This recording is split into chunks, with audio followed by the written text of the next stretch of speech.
Welcome to the Sci-Fi Center, the place to be, where comic books and wrestling collide magically. Movies, TV shows, and pop culture we share. Get ready to rock, we're here to take you there. From superheroes to aliens in outer space, we've got the latest news and reviews in our embrace. Turn on your screen, let the neon lights glow. We'll take you back to the 80s. Let's rock and roll. Sci-Fi Center, where the legends come alive. Get ready to geek out, let your imagination thrive. We're diving into the past with a touch of modern flair. Sci-Fi Center, the ultimate pop culture lair.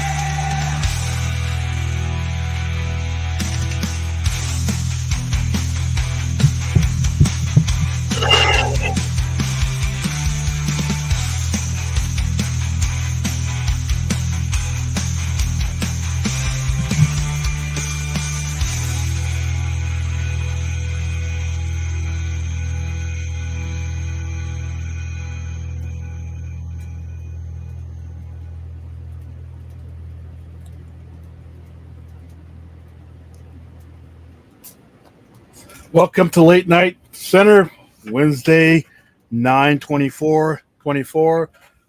The end of what I thought was the end of the road of hell, 100-degree heat.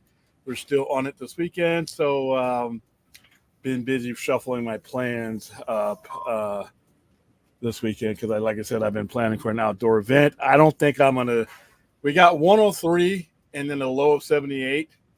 I don't trust that low of 78, so I'm probably going to have to move my event indoors, which is kind of suck because we got a really nice court there. Well, today we're going to discuss primarily, we'll get to the Thunderbolts trailer. But, Brad, you just sent me something in your message. What was that going on? Oh, yeah, I just sent William. I don't know if we can play that, but I don't know. Well, it was an interview with Elizabeth Tolek. Or Bitsy Tolek. I mean, it's like I always, whenever I write an article relating to it, I always type her full name. I see other people type it's nickname she's okay with, I guess, as far as print. But is that something we can play, or will we get shot down for that? Well, I mean, every time I think we can play something, we seem to get shot. So, but it was an interview she did with Katie Sackhoff where she was asked about the rumor, speculation, whatever we want to call it, that the end of Superman and Lois, which has been revealed, the makers of the show had initially envisioned it to run for 7 seasons. It's ending at 4 now.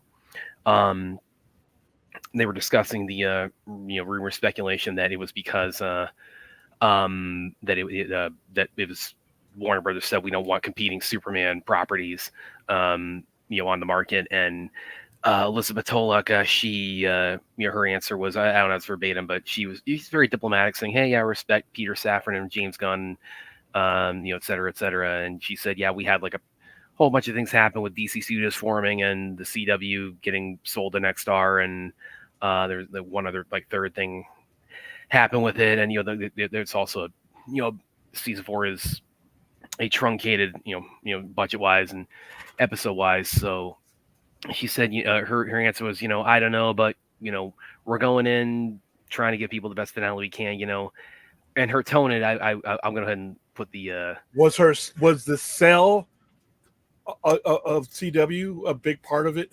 Well, she said it was kind of like a 3-way sort of thing that sort of impacted them. DC Studios being one, the sale another, and then one other factor. So I'm going to go ahead and put the interview in the chat. So I would encourage you to watch it. But her tone, I have to say, doesn't fill me with confidence. Not about like the quality of the show, because I am very much looking forward to season 4. But it doesn't fill me with confidence that what we discussed on here is like if the James Gunn Superman, if we are now losing not one but 2 other preceding Superman to make room for that, her tone does not fill me with confidence that is not the reason why that did not play a significant role in the show's cancellation. but Katie Sackhoff never outright asked her. No, she does outright ask her.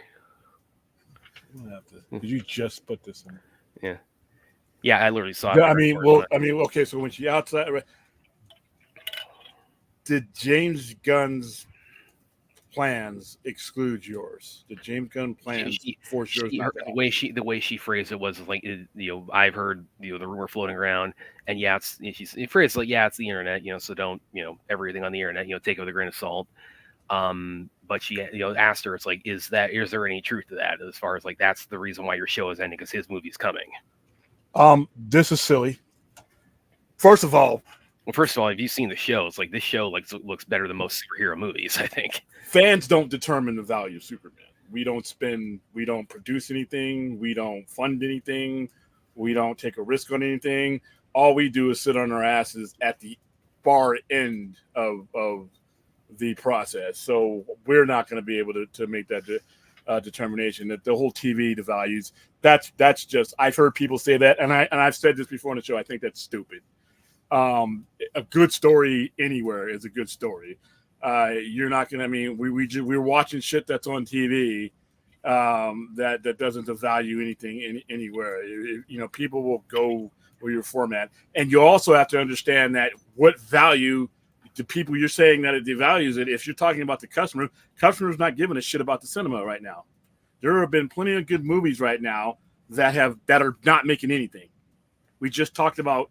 I just sent a bunch of people to see Transformers 1. That didn't make shit over the weekend. Yeah. How many times have we go? If you're telling me that the cinema, then where is the fucking money? Math steps on this for us. I'm sorry. Yeah. And Aaron. By the way, how's it going, Aaron? No, to be clear, it's like this is not impacting my excitement for season 4 or how much, because I am really looking forward to it. I do think the show, as I've said before, I love the show. I'm very much anticipating. I wish it was running for 7 seasons, but I am anticipating the finale they're doing. So that's not what this is like impacting my excitement for. What I was getting at is like, this is in the interview, it's like the way Elizabeth Tulloch, her tone in the interview, it indicates to me that the upcoming DCU played a more significant role in the show ending than a lot of people behind the scenes are letting on. See, as somebody who will want to tear their throat out over that, if that's the case, I need more than that. I need an outright yes, this is what happened, because when I hear that, I'm going to lose a lot of momentum and a lot of respect for all involved, because their way of thinking will be so flawed that I think we're just going to end up back again. So I need a little bit more. I would need to hear, and I probably need to hear it from somebody whose ass is on the line, who actually made the decision. I would need to hear it from David Zaslav. Not that I don't, this person's lying or anything, but a tone is, a tone from somebody who's 3 or 4 levels from the top, maybe more. I have to, because like I said, when I hear it, I told you, when I hear it, that's going to be the point where I'm no longer sitting around waiting for things to get better. I'm just going to move on to something else. If Superman looks silly or low budget, okay, you just answered your question. Don't do silly and low budget shit. And this is not silly, and it's definitely not low budget. There was somebody connected to Warner Brothers or the network that did allude to this. A couple months ago. I remember we brought that up. Yeah, I'm gonna see if I can find that quote. But I mean, as far as like any of the cast or any of like the production team or anybody like an executive level in Warner Brothers, we have not gotten a cut and dried, the show ended because the movie's coming. And they haven't been bashful about saying anything else. So I mean, like I said, I need to hear, I need somebody to come out outright and from one of these people, whether it's Abdi, DeLuca, Zaslav, Gunner. I don't give a fuck about Safran. To me, he's a non-factor. But even if it was him, I would need to hear. I need somebody to put them on the spot, and I need to get an answer, because, like I said, once I hear that answer, that changes my frame of thought about how they're going to be doing things going forward. Because that just means, like I said, we're going to put all our eggs into this basket, and if it sucks, guess what? We're back here in the same spot. I don't have time for that. I never had time for that. I surely don't have time these days. Yeah, here's the quote from the entertainment the CW entertainment chief Brad Schwartz. I'm reading this from Cinema Blend. Most reason that the series was ending due to the impending arrival of the feature film franchise And the network's entertainment chief, Brad Schwartz, confirmed that to be the case when talking about Warner Bros. Decision. The exec said they don't want a competing Superman product in the marketplace. See, that's the one we covered a couple of months ago, and that's where I'm like, you know, that's fucking dumb. And I'm like I said, I'm not even the biggest fan of Superman and Lois, but this whole competing thing is some stupid shit that dumb fans brought up and dumb executives have propagated, and it's going to lead back to the same shit. Transformers isn't the only movie that is bombed this year, dude. There's been we now have at least a couple of years of really good movies in some cases not making the money that they needed to make. So that's, I mean, the Killer's Game. That's. I mean, that ended up being probably one of my favorite movies this year. I mean, that didn't do well. But I mean, that's the one that also it's like, I think William probably it's kind of like Monkey Man or Boy Kills World, where they know the makers of that know that's like, yeah, this is their bread is buttered as far as like PVOD and home media on that one. So that's one I don't think they were really like counting on that. Well, I'm not going to defend the CW because I think the CW is trash. So, but once again, it goes back to the let's not do low budget CW level stuff. That doesn't mean just because the CW didn't do it right doesn't mean somebody can't come on and put it on a real network like a TNT and TBS and spend real money and make it look right. So I disagree with the TV devalues film. If people valued the cinema, they would be going to these movies. They're not. Like William, like you said, we talked about it on here before, like as far as like superhero shows, we both have talked about. And I think like I think we would agree, like the ones we tend to rate very high tend to be the ones that sort of that do the best, like presenting themselves very cinematically. Like I pick probably my favorite Superman and Lois. I mean, at this point is my number one live action Superman series of all time, and definitely among the best live action superhero DC or Marvel shows. And when you listed Watchmen as your number one, we're also really enjoying the Penguin series. The problem with this though is you had to go through Smallville to get to this, and regardless to how much you guys love Smallville, that hurts your credibility when you're talking about high-end superhero stuff. The CW in general hurts the argument. That kind of feeds into what Forth is saying because you did low-budget stuff, whatever you want to call it, and it wasn't that good. Smallville was a fucking joke that lasted. Okay, so I'm taking over for the evening. So,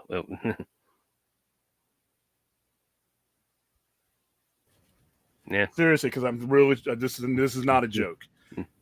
I don't fucking care what you guys think about Smallville. The fact is this: the way CW handled things, low budgeted things, really hurt the credibility of, like, it kind of leads into what he's saying. That wasn't the right answer. It never was the right answer. So when you're talking about high budget, high level, high leverage stuff, that can be done and that can be high quality and that can add value to the comic book motion franchise, the CW does nothing for you in regards to helping. Keeping a show on 10 years that wasn't drawing shit for flies doesn't help your credibility when you're trying to make the argument that you can have a high value IP on networks.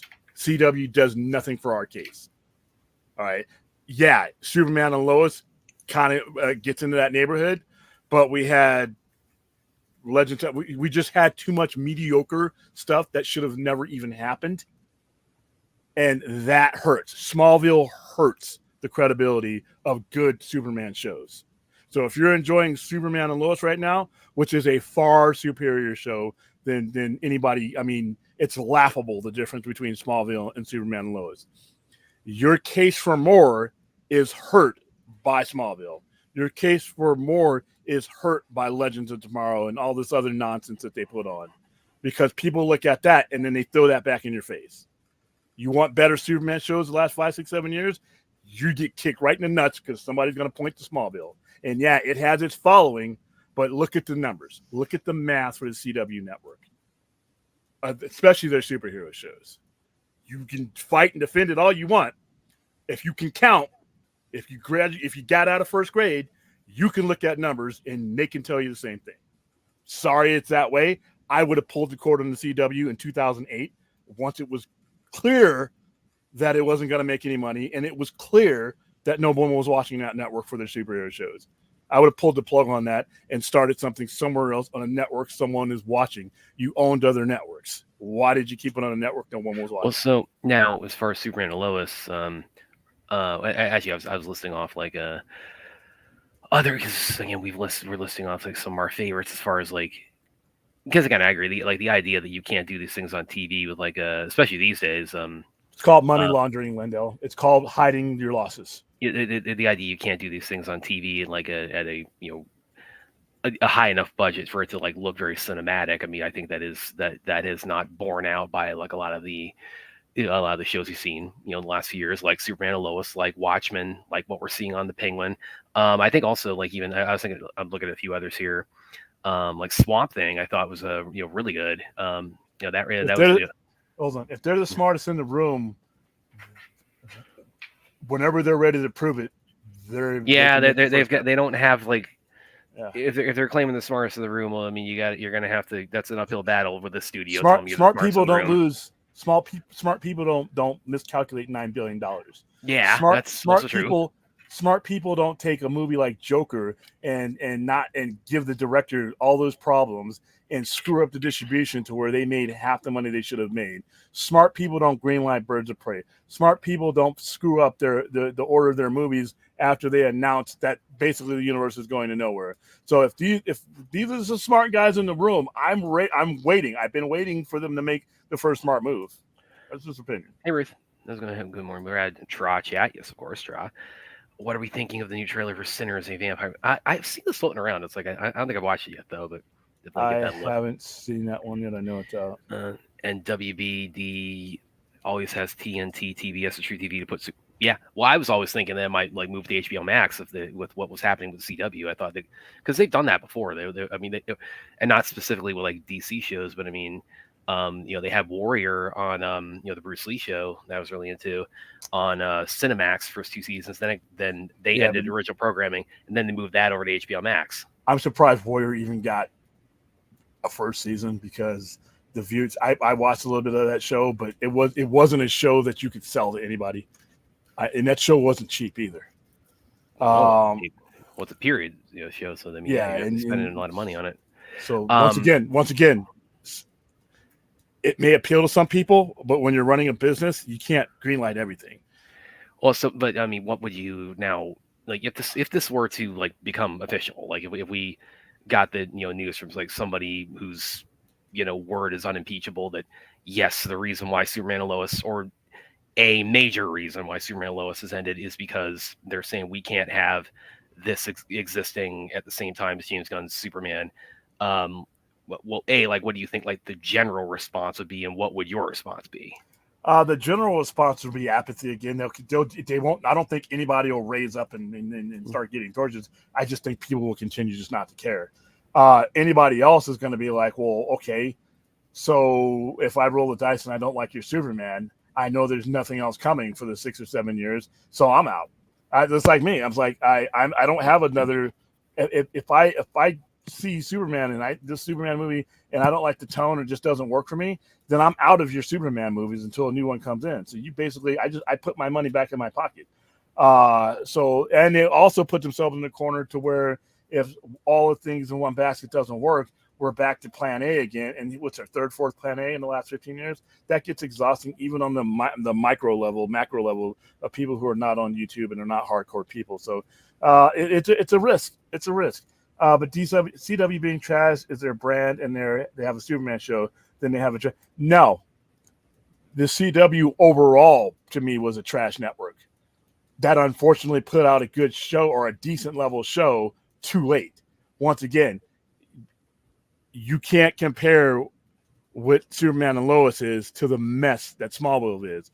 But you can look at Smallville and look at now you're trying to put a credible Superman show in the air.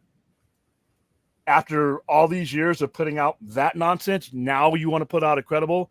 It's like when the Titanic was sinking, trying to rearrange the tables. Unfortunately for Superman and Lois, you had Smallville. There is something else also. There's another angle to this too. I mean, and I think I've seen some people make this argument. Well, there's like two kind of tangents or two offshoots of this. They'll go like one if they are like again sacking Cavill, sacking Hecklin. Now it's like the idea of like clearing the board of any and every live action Superman, but Corn Sweat. I mean, does that speak to does that say anything about their confidence in what they have going forward?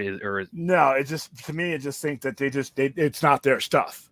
And I can't blame him for that. Here's the thing that I can't blame him, because I can blame the person who made all the decisions preceding him. But if I'm James Gunn and my ass is on the line, my legacy's on the line, I don't want to inherit anyone's stuff. But here's the thing, though. I wouldn't have created that structure to where his decision making would exclude other things happening that weren't his universe. That's the problem right there. The problem isn't necessarily James Gunn. It's the problem that this structure is an all or nothing structure. That if it ends up being nothing from some people, they're just gonna just put down the product. And you're doing it while Marvel's about to probably hit another level with what they're about to do. And like I said, the people are just gonna pick up the easier toy, the less complicated toy, and they're gonna play with that one. Yeah.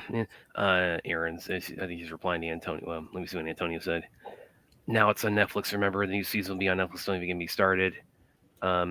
Oh yeah, he's talking about a Warrior. Yeah. Shannon Lee was no, she's again, big driver, and because that was supposed to be made in the '70s, and then I finally got revived.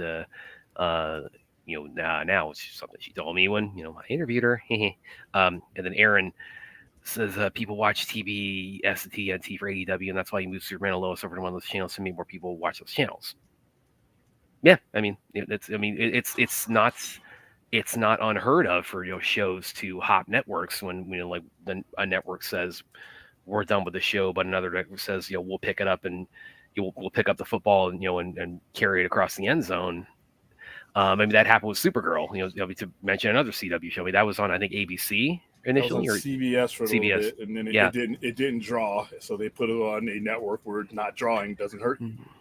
Well, also I think that I think part of the mindset with that was also it's like let's just get like all our TV DC heroes like under one roof. That was maybe part of the reason there too. But yeah, I agree, Aaron. But again, it's like I had also kind of gone on the theory that they might just jump it over to Netflix or over to HBO Max, because I was seeing not just like the James Gunn stuff, but also like the network itself was essentially folding. So okay, if it's not going to be here, but here's the thing, this apparatus that Warner Brothers could still continue it on, because you had what's gone on with the CW. How do you determine whether that's something that you want to invest in with a network that actually has stakes? Once again, stuff like Arrow, Smallville, and all that other stuff not being watched. Where are your metrics at to say, well, if we move this over there, people will watch it? You see, it's really hard to make a case for maybe the best thing that they've ever done when you've done all this stuff that just basically didn't do anything. When you're running a network that hasn't been profitable and it wasn't meant to be profitable. Like I said, there were no consequences for nobody watching these shows because it was a loss leader. That's all it was. It was a loss leader. Both Viacom and Warner Brothers used it to hide losses. That's why those shows are in there. They weren't drawing ad revenue. You can't draw revenue if nobody's watching your network. And when you push quarterly losses every quarter since 2006, what's going on? The only reason why you can explain that network, if nobody's watching the shows and the numbers bore that out, those numbers are not. I didn't make those numbers up. If the network is not profitable, then the only reason, there's no narrative, there's no quality reason why the network is there. So whatever it puts out basically hurts. I mean, and like I said, so if I'm going to move Superman and Lois to HBO Max based on what? A dead network that nobody's watching? Even if it draws, right? The draws the highest that CW's ever drawn. That's not a high bar since CW's never drawn anything. Even if people were buying ad buys for Superman and Lois, more ad buys than anything that's ever been on CW, since no one ever buys ad buys at CW, you see what I'm saying? And it's just like I said, that's why I absolutely fucking destroy the CW every chance I can, because it was a joke of a network. For the most part, whether you love them or not, joke of shows that led you to the point now where even the best thing that they've ever done has no credibility to go anywhere. And that's just a sad truth. Droga. Well, I mean, I think we've been very clear. It's like we don't think the new the James Gunn one. We don't think it should have not been made. We just don't think it should have been made the way it's being made. And I'm going to go even further. I just don't think that it being made should have excluded the closing of the chapter of I waited for. I'm all for this new thing. I'm just, like I said, I just don't. I'm not, I'm not jumping. I'm not waiting for the starter pistol because I've already. I did all that with you. I mean, if I'm your customer, CW, WB, I did everything as a customer you asked me to do. I went to places where I even doubted I should go. Going to see Birds of Prey and the Fantabulous, whatever the fuck. Going to see the Suicide Squad. Going to see these places as we drift further and further away from what you hooked me on, what you advertised me on. I still stuck with you until it was clear that I wasted a lot of time. I just wasted a lot of time. And you know what? As you get older, young, it doesn't even matter how old you are. Nobody, even fucking babies, don't like to have that kind of time wasted, especially when there are other options. Even in the month of July 2025, I have other options. So where you had a death grip on me, where I was going to go wherever you wanted to go. Once you told me there was nowhere to go, I did what you wanted me to do. And now I got this other thing. I'm like, why would I go headfirst? And I'm literally like Wile E. Coyote doing the same fucking trick every Saturday morning and running in the same wall that Roadrunner ran through, but I can't run through. Why? You've shown me who you are. So you're going to have to show me something different over the next couple of years for me to get back in there. But you know what? I got other things to do, and I think general fans do as well. So, here's a good one from Lane Deli. Will you guys talk about the live action? Yeah, I saw a little. I don't even know if that's a debacle. What is that? It's just like more debate about like what format. Should we ever get? Well, see, my thing is like, I don't get too much in the weeds on like whether should we get Zack's conclusion to his Justice League story. I usually don't get too much in the weeds on like what format we should take. I mean, obviously I think we'll have preferences, but I usually don't try to focus on that because I think it's best left to the people who would actually be making it. The only kind of issue I take there is when I keep hearing the reasons I keep hearing for why there are roadblocks to certain ways for it to be realized. And I've written on this before. It's like we're seeing things that counter that. Where the idea like the cast wouldn't come back. It's like we just saw Hugh Jackman, who had retired from Wolverine, come back. We just saw Wesley Snipes, who had a very bitter end to his Blade 20 years ago, come back and now potentially have a send-off movie. We've had Andrew Garfield and Tobey Maguire come back with the potential for further continuations of their stuff. It's like everybody else has like an open invite to return to their roles in this era of multiverse superhero storytelling. So when it comes to the Zack Snyder's Justice League cast, like, why is that different? Because they are the story, and everybody you just listed are not the story. With the exception of Spider-Man, and even those people, Tom Holland was the story. All those people that you bought in would never be able to support their own movie on their own again. All the B players that were in Deadpool and Wolverine, they aren't the story. Logan and Wolverine were the story. Whereas DC, what you're talking about, they are the story. So it's the people that in the MCU one are not dictating any stories. Whereas the DC one, they would be dictating the story. Well, I mean, I listed off Hugh Jackman. He is, again, he's an example of being like he is the story. I mean, but he never went away. No, he didn't. Never really went away. Explicitly retired. Okay. His last movie before that was This Is It. But throughout the tenure, you got consistent Hugh Jackman. He really didn't go away.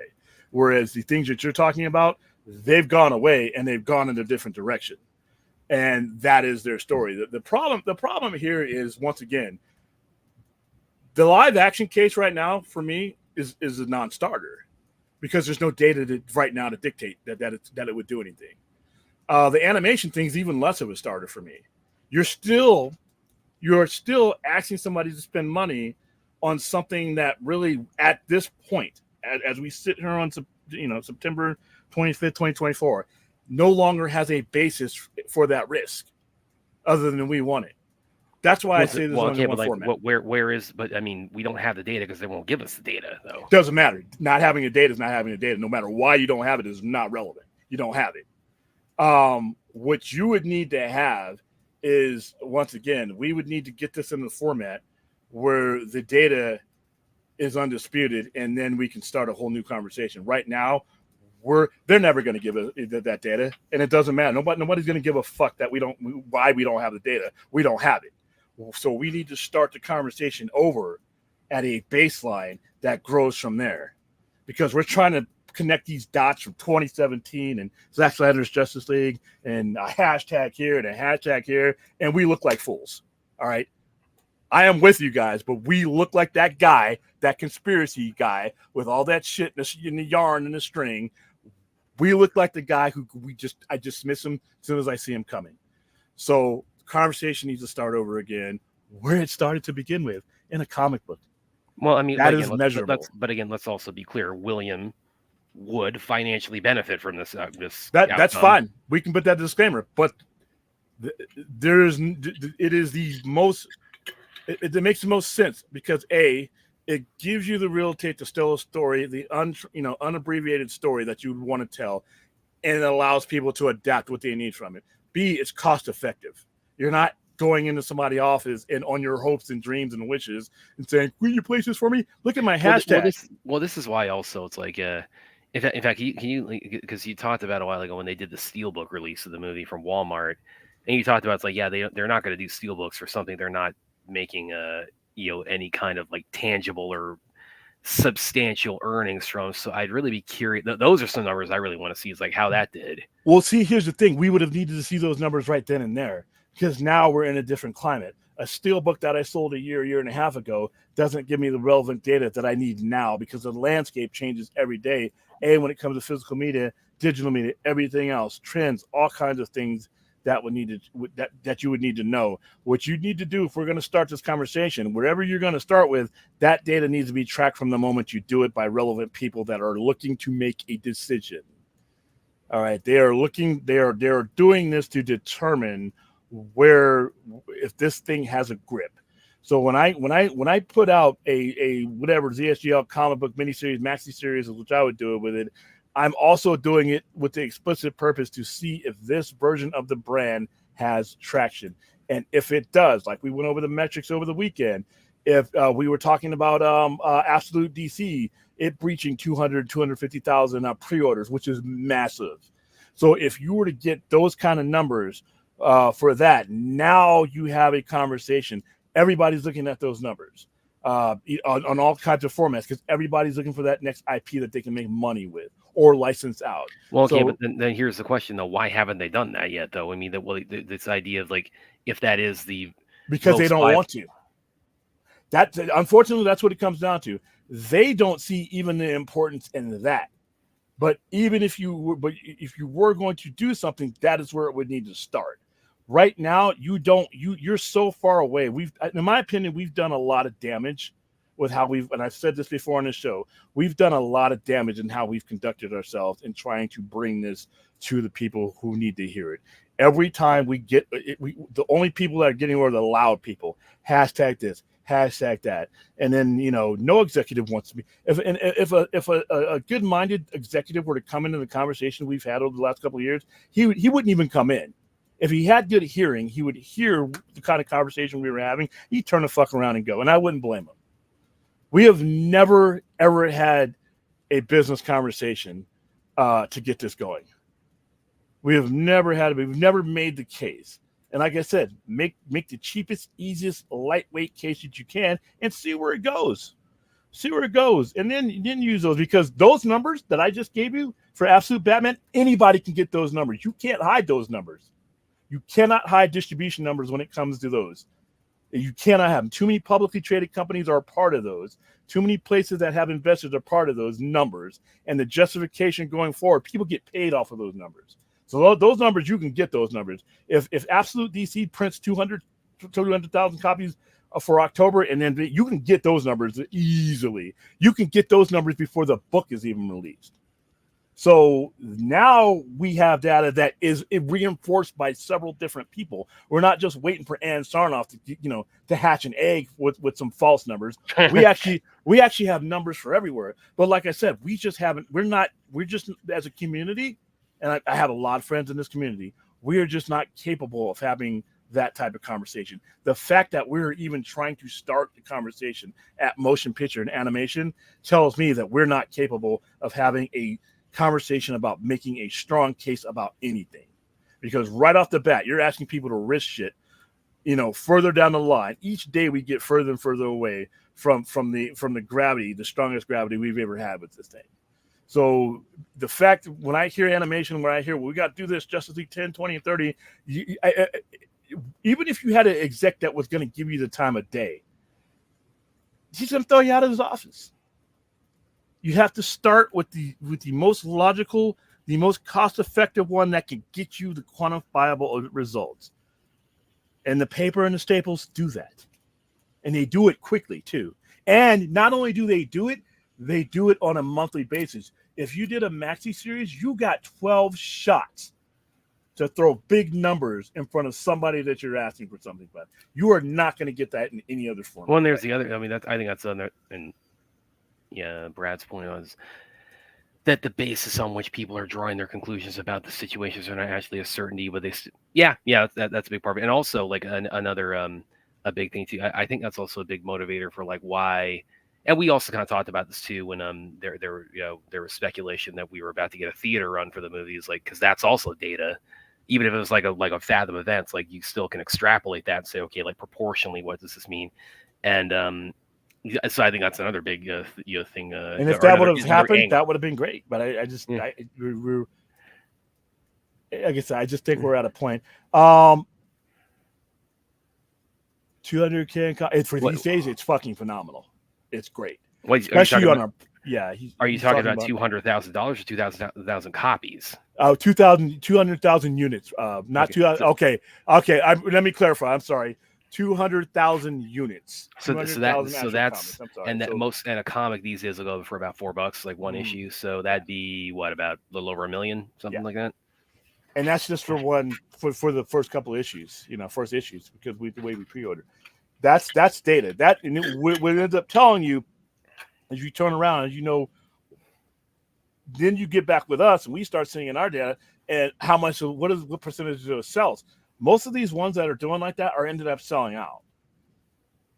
They're selling out because they determine their print run on the pre-order now. So you're going to sell out of that, which means that you can make that same amount of money if people enjoy it on the next one and over again. By issue 8, I'm ready to go to Jim Lee and be like, this is the dollar amount we made here. This is the amount of units. This is the consistency we have here. People are engaged in the story. So now we, as a fandom, don't really have to do much, but let greed take its place. But right now, we don't have a case. Well, I think for a lot of fandom, and this is like me like reading a lot of the situation, I think a lot of fandom is just frustrated by like the studio just at every conceivable turn has done everything they can to just undercut everything we've done with this. I mean, they transparently tried to kill the movie before, during, and after its release. I mean, I don't think there's any reasonable dispute to that. I mean, Cavill's like, had the Here Today Gone Tomorrow return. Again, we don't. But see, those guys, I completely understand. Those guys are gone, though. I can't have a conversation with people that are no longer in the room. I have to focus on the people that are here, and those people need money. DC Comics, dude. DC Comics. Listen, I've given you. I'm going to come down there and for free. I'm going to come down there for free, and I'm going to hold up these signs, and I'm going to write it down. Are you really going to do it? No. No, please do it. Let's see this. I'm going to write down. You know how the sign says the end is near. That guy. I'm just going to write all this shit. And I'm going to stand out there so you guys can zoom on me. I'm giving you these ideas, man, and they're free. If they're a hit, just say, hey, thanks, William. Give me a free comic. Oh, you're talking about also like the Jim and Jim show that Marvel. All of that shit. I'm going to stand down there with a sign like the guy went from Say Anything with the boombox. Except I'm going to have a digital board saying, "What? Come on! It costs you nothing. It costs you nothing to do this, and then you can look at the results. And before you even get to live action or cartoons or anything else, you can get with Todd McFarlane and say, dude, Todd McFarlane can make things that are not even on a movie or a TV show. He just needs the IP.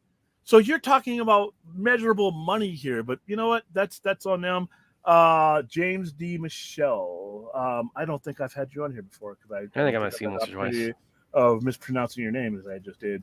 The problem is certain Snyder fans want live action or nothing. They literally hassle David. Yeah, and I'm not with those guys because you're starting a conversation with a dead end scenario. Well, but to also argue from the other side then, because even because you've also talked about like the other problem that DC and by extension Warner Brothers runs into is, they keep backing their fans into a situation of settling. Exactly, but I will not back off it. I 100% agree that that's the case. As DC fans, we've had to settle. But here's the thing: what are you going to do about it? Are you going to keep screaming about something that even people who would give you 5 minutes of their time are going to be like, that's just too much. I need you to stop talking.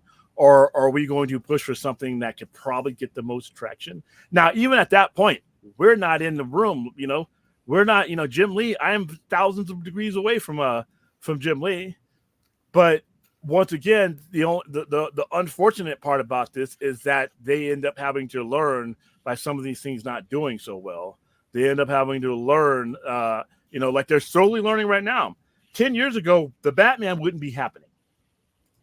10 years ago, Matt Reeves' Batman would not be happening, alongside of what's going on now. The Batman would. You're talking about alongside the DCU Batman. Once something else was announced, the Batman would have been scrapped. That's how DC read it. And somebody else mentioned, I forget who it was, if I can find it. But yeah, somebody else mentioned also that they had to take Harley Quinn out of the Arrowverse shows because when they were doing the movies, and they also did the same with Deathstroke.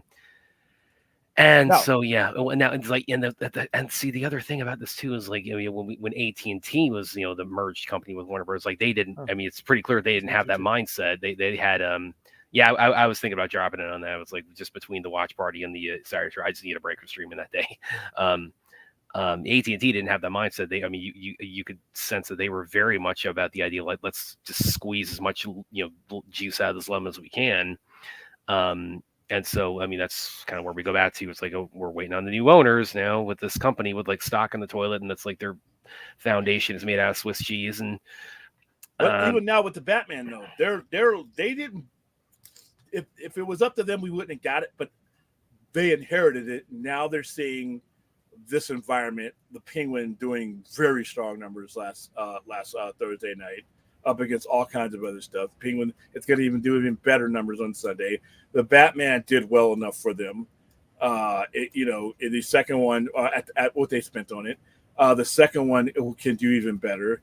And now they can look at this, and hopefully this changes their mind of this either or thing. Because see, the decision with Lois and all this goes, if you have a show like Penguin, and you have things like Batman and Batman-centric stuff that Matt Reeves is doing, while you have James Gunn's DCU Batman and all that going on, and they are both doing good, we can throw away the mentality that may have caused you Superman and Lois. You can throw away the mentality that DC had for like one Batman at a time bullshit. And now you have the data in front of you now. Now, if Matt Reeves continues to get projects connected to his universe, that means a lesson is being learned. Otherwise, Matt Reeves wouldn't have it. Yeah, that would be pretty cool, Aaron. Pass. But yeah, like I said, they are evolving. It's just taking them longer than it should. Because like I said, we would not be talking about Matt Reeves wasn't even talking about a Matt Reeves universe at the beginning of all this. Now he's talking about a trilogy.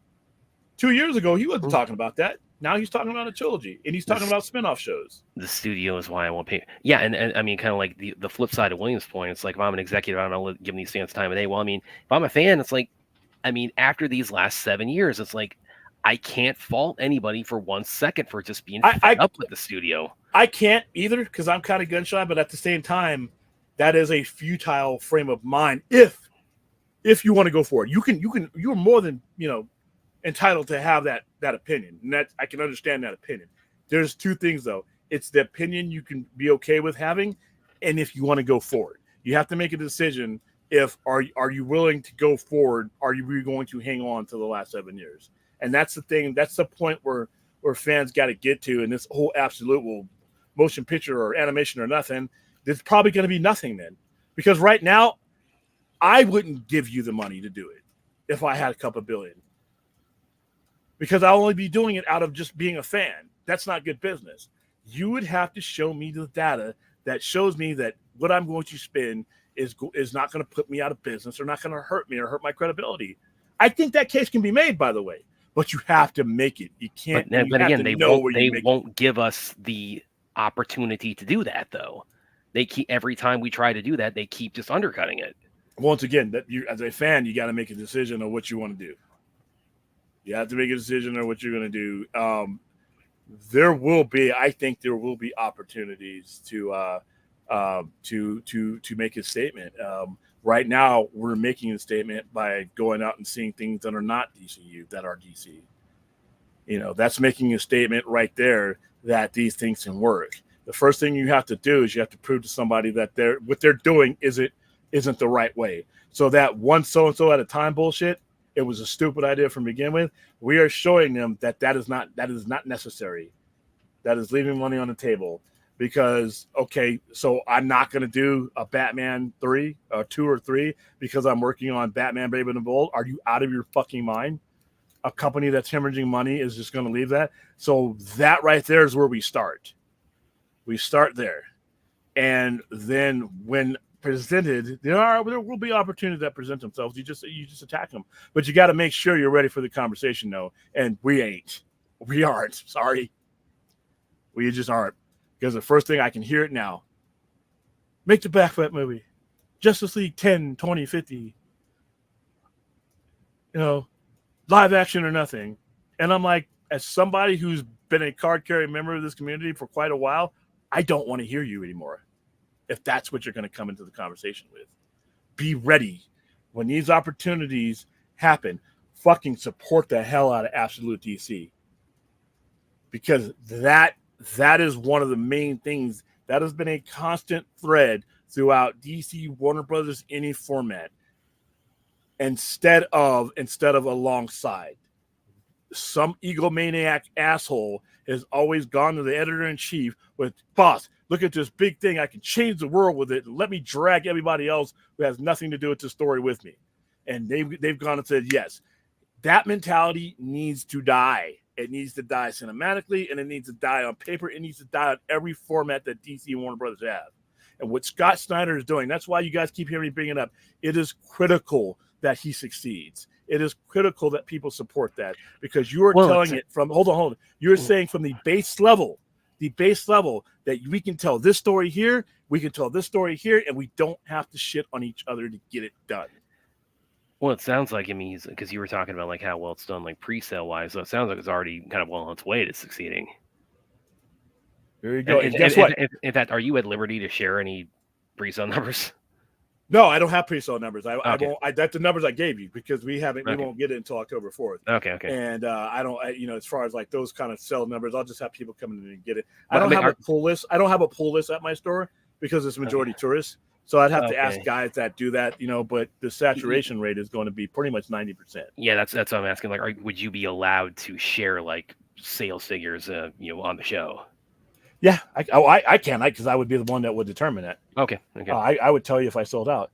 Also, if you guys think that the kind of stuff that Scott Snyder is doing right now can help you and bleed you out, people listen to these guys are farming these IPs.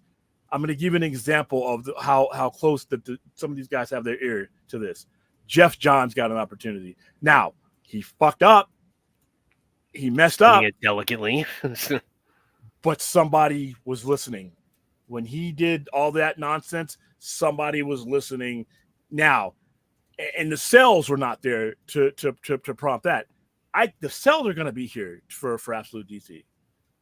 So now we start with a cartoon of Absolute DC. Now we start telling Elseworld stories. We start showing these people that there's money in the diversity. Because I've always said, when you eliminate choices for your customer, you pretty much eliminate customers. When you start shaving down the variety and the options, when you eliminate the options, you eliminate dollars. And people will eventually go somewhere else. You are not the special place anymore once you start. If my grocery store, stops carrying like 25% of the shit that I like and starts replacing it with some bullshit that they think I might like, you know what? There's another grocery store down the street. So I have never seen a business where people took away options and thought they were going to make more money or thought they were going to succeed. Well, And that's been Warner Brothers mentality for too long now. well, so how does that? I mean, like like Absolute DC is an example. You're like, how does? I mean, excuse me. So if you're relating this like the Zack Snyder stuff, like how does that? I mean, I'm not saying that's a bad example. Just I mean, can you share like the correlation? Because it opens the door for other types of storytelling.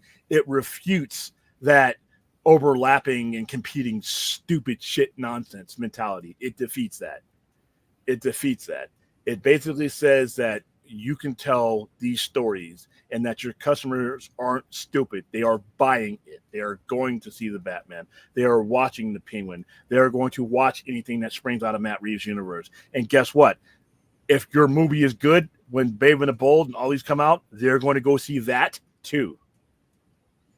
All right, and when Absolute DC comes out at the base level, you are telling a dramatically different story. So technically, if the competing with itself is so dumb because guess what? Batman comics do it every month.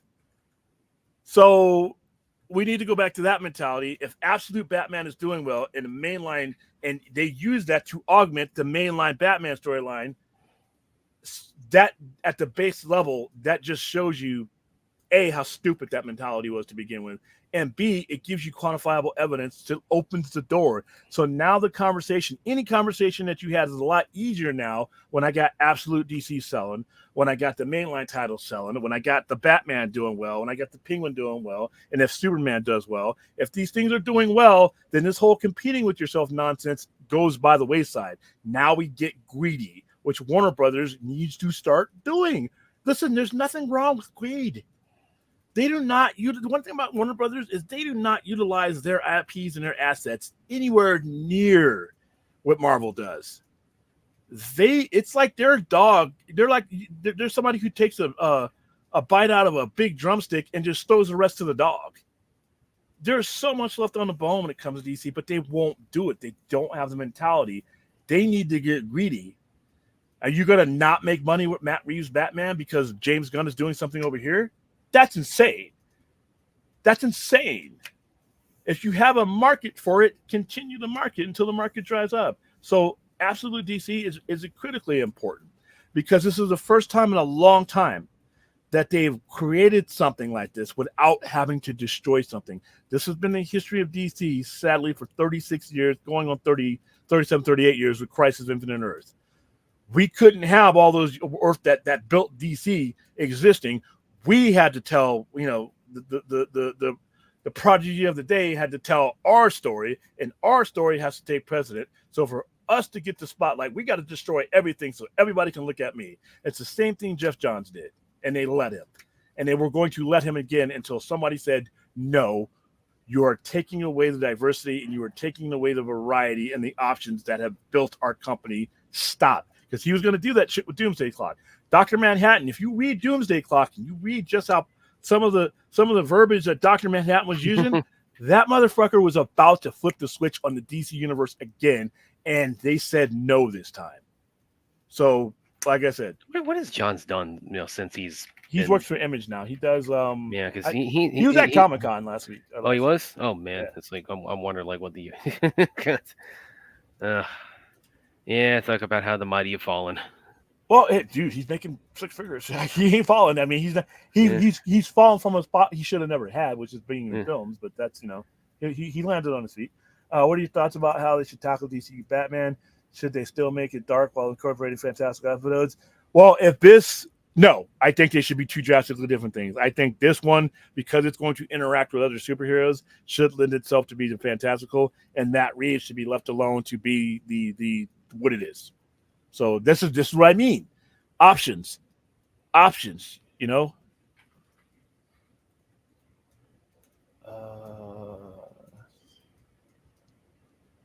right, let's see.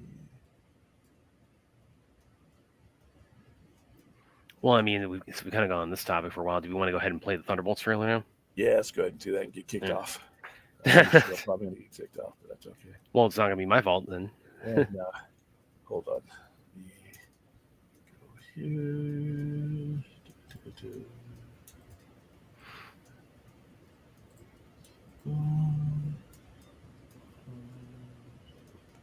So many steps. This is the one we saw. Leave on porch. Oh, that was the Comic-Con? This is on the Comic-Con? Will be reported to DoorDash HQ. Alexi, it's me. Open up. Elena? Hold on!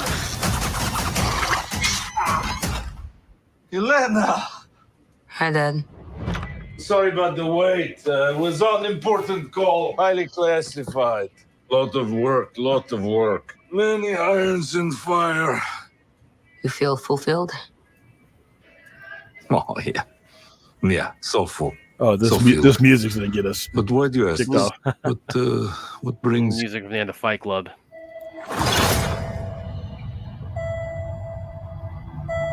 There is something wrong with me. An emptiness. I'm just drifting. And I don't have purpose. I thought throwing myself into work was the answer.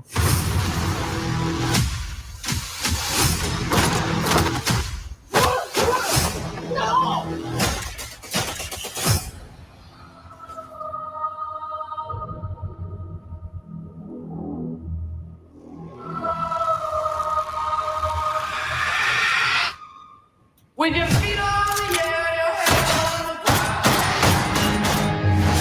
Yeah! The sky is spinning. Yeah.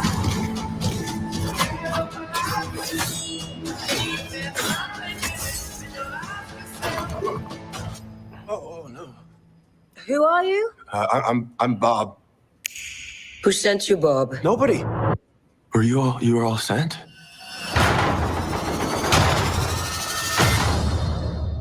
Everyone here has done bad things. Shadow ops. Robbing government labs. Contract kills. Yeah, so? So, someone wants us gone.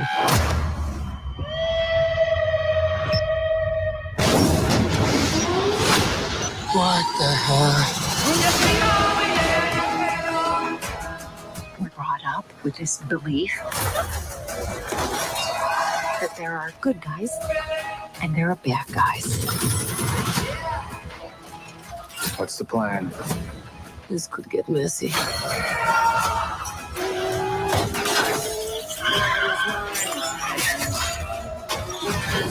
But eventually, you come to realize that there are bad guys and there are worse guys and nothing else.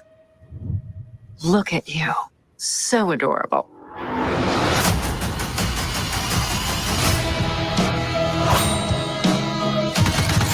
Don't worry, she's bulletproof. What happened to bulletproof? It's bulletproof-ish. Is that Bucky? That's not good.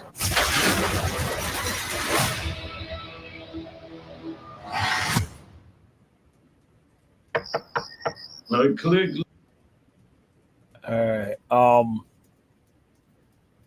Everything that I have liked about Marvel's TV shows and their movies, even the ones that I thought sucked, they picked everything that has worked, at least for me, and they put it in this movie. When I heard the concept of Thunderbolts, I'm like, oh, fuck.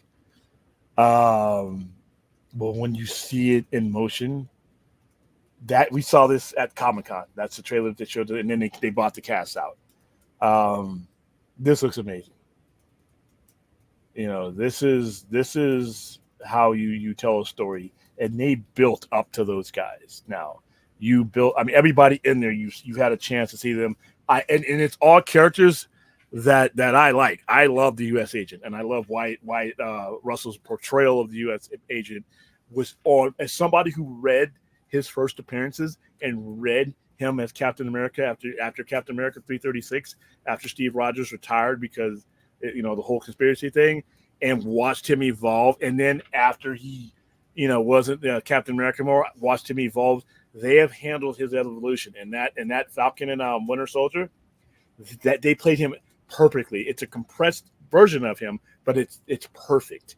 Yelena is the best thing about Black Panther. Oh shit, Black Sorry. Widow. Black Widow movie. She's the best thing about it. And the other best thing about it is David Harbour is good in everything he's in, even the things that suck. He's one of the best. He's the best thing about Hellboy. He is one. Yeah, no, Oh, Hellboy. He's the best thing about And Hellboy. And by the way, he is now one of my favorite movie Santas and Violent Night. So. Oh yeah. I've always loved Bucky. I've always loved the Winter Soldier. I love Sebastian Stan. Every time, that's why Falcon and Winter Soldier is one of my favorite shows.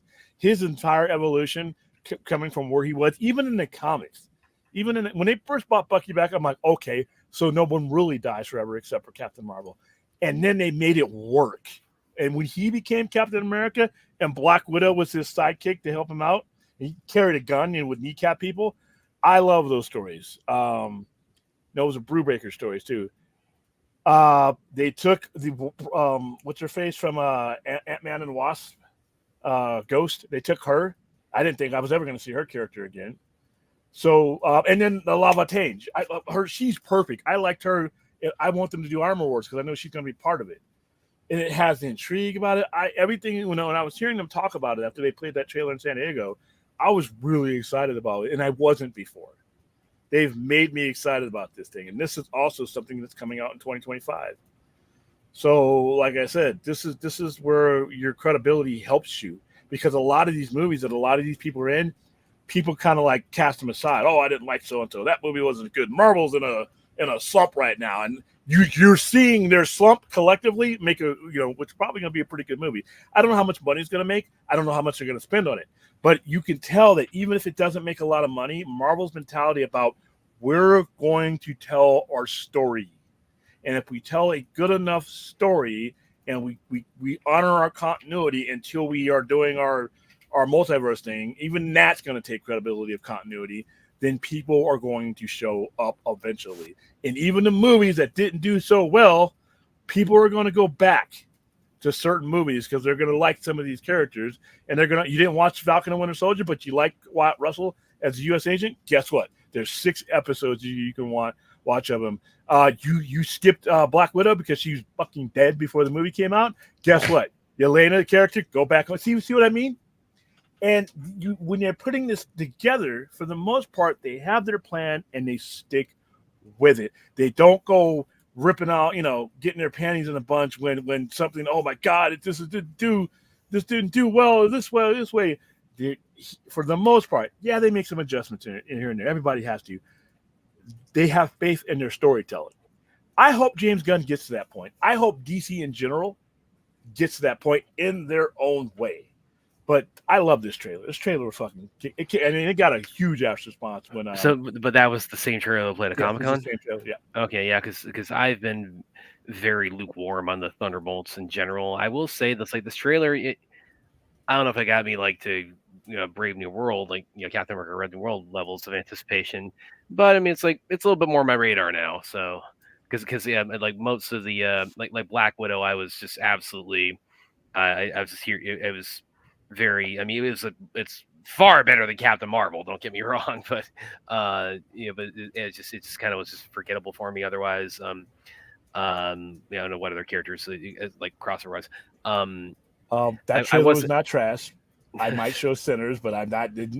That trailer was not trash. And by the way, we haven't gotten pulled down yet from playing that, so maybe we'll get it later. We'll get it later.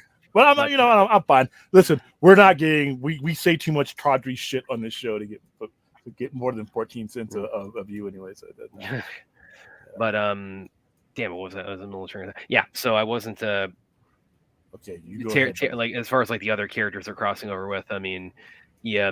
Falcon and Winter Soldier, I was so on, and then Bucky, I've definitely liked a lot of the stuff he's been in. So it's like I'm going into this very, not.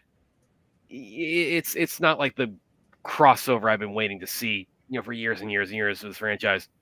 But the trailer, it's like, okay, it's like you showed me some stuff that looked pretty impressive. So it's like I'm more willing to kind of say, okay, let's see what this is all about. As I'm you know, gonna, as I'm far gonna have a lot of fun with this one. I really enjoyed the trailer. And like I said, I was like, oh, dude, are you seriously Mm. doing this shit? But like I said, the thing about it is there's a reason why Marvel can get away with the talking raccoon and the talking tree is because they have credibility. because they don't pull, like I was saying earlier, they don't keep pulling the fucking rug out from under Well, their they fans. they don't listen to the wrong people. So, and like I said, it's just hopefully, like I said, I think DC will get that way. I just don't want them to necessarily do it like the way DC does it is through the diversity of the history and the interpretations of the characters. Marvel does not have drastically different interpretations of their character. They haven't been doing it as long. DC does, and people love those interpretations, even the ones I can't stand sometimes. You still have to appreciate that is somebody so-and-so and that there's money there. And so DC has to do it differently. And the problem earlier on is they didn't have the capacity to do so. The only capacity that DC and Warner Brothers management had was to look over what Marvel was doing and listen to everybody that said that's the blueprint. I wish I could travel back in time and slap the shit out of every executive. If I had a time machine, I could go back to that period. It's like, I mean, and I'd be like, dude, what do you mean? Well, Marvel's not doing it, so why should we? All right. TARDIS, boom. Like, first of all, it's like I'm making. Oh, by the way, let's go back to 2012. You're gonna hire Kevin who? Yeah, that's true.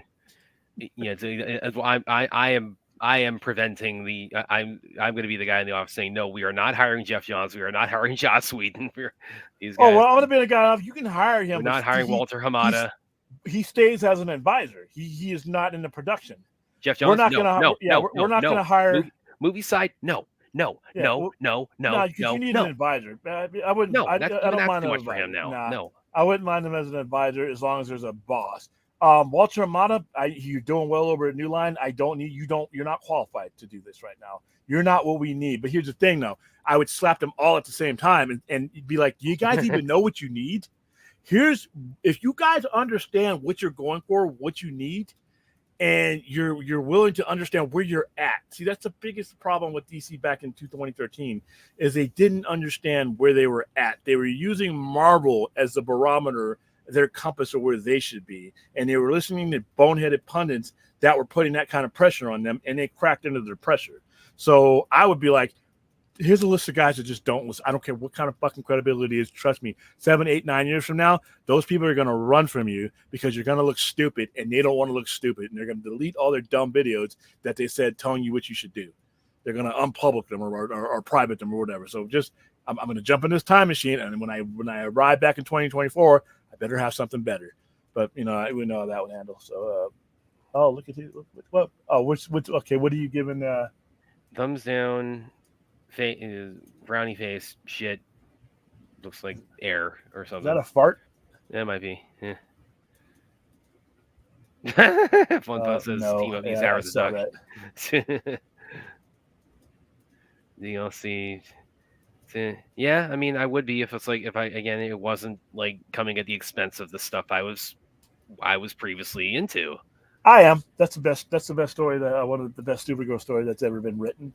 I would be more excited if I actually thought that the company was still going to be that it's going to go anywhere, because once again, James Gunn giving me great stories isn't going to mean shit if nobody goes to see them. And then if nobody goes to see them because they just don't care about the brand anymore, a la Transformers, then we ain't going to get any more of anything.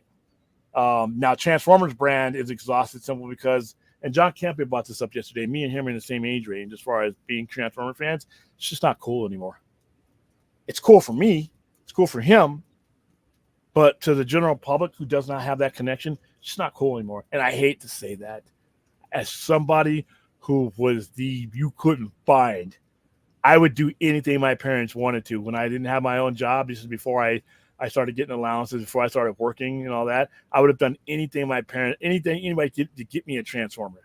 And them motherfuckers were expensive even back then. They were 1984, 1985, 1986 expensive. Transformers were not cheap, especially the original die-cast ones. Those were very expensive because they were very expensive to make, and they were imports. So when the old man said, go pick out a Transformer, I thought the rapture was coming. And it didn't even have to be, it could have been a mini bot. I mean, I got a mini bot for my birthday. it was either this was back when I think things were a little bit tight, and the old man said we can either go see Back to the Future or you can go get a Transformer off the shelf, a mini bot. I don't know why. I mean, and I went for the Transformer because I knew we were going to go see Back to the Future eventually.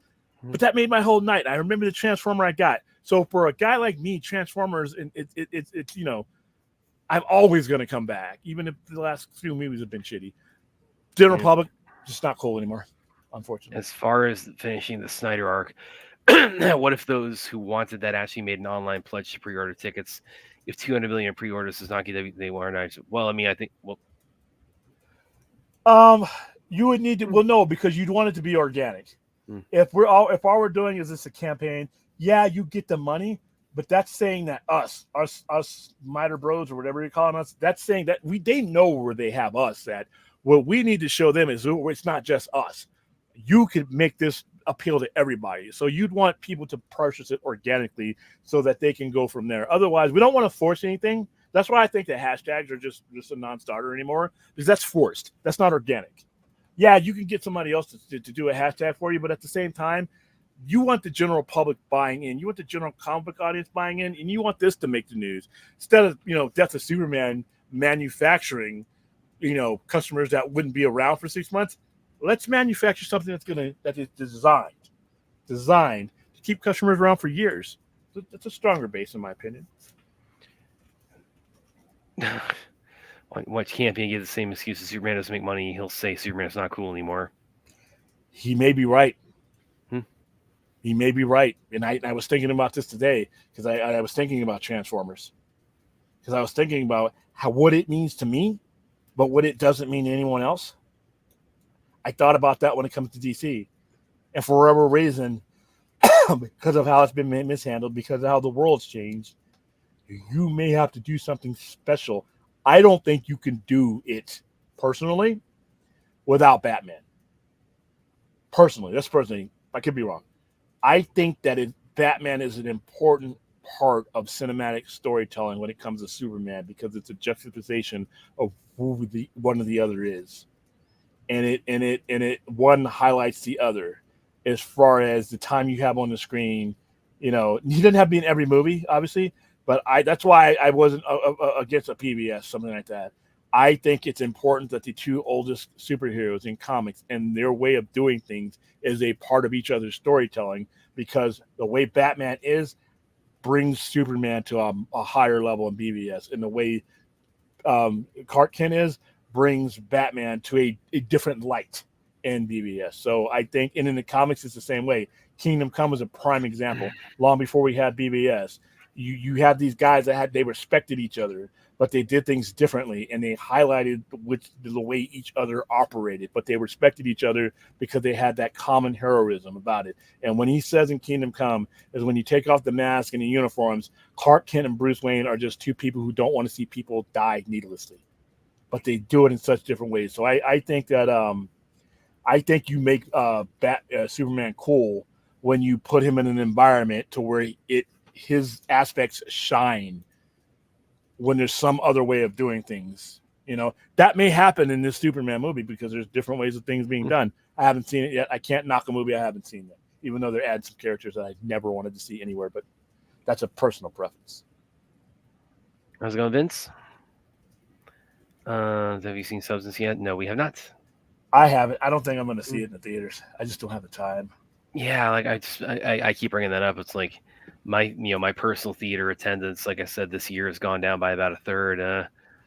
And again, it's like wasn't a conscious decision. It's like it's maybe like 10% just like schedule, because I mean, go back 3-4 years. I mean, it's like anything I want to see. It's like I really want to see. It's like I was going to the movie theater like Thursday nights all the time. Hold on. I want to. Once we're done, there's the Google thing. The Google has a go to Google.com, and they're celebrating popcorn. It's kind of neat. Celebrating popcorn. Oh yeah, I see. Their image there. It's kind of cool. Hold on for a second.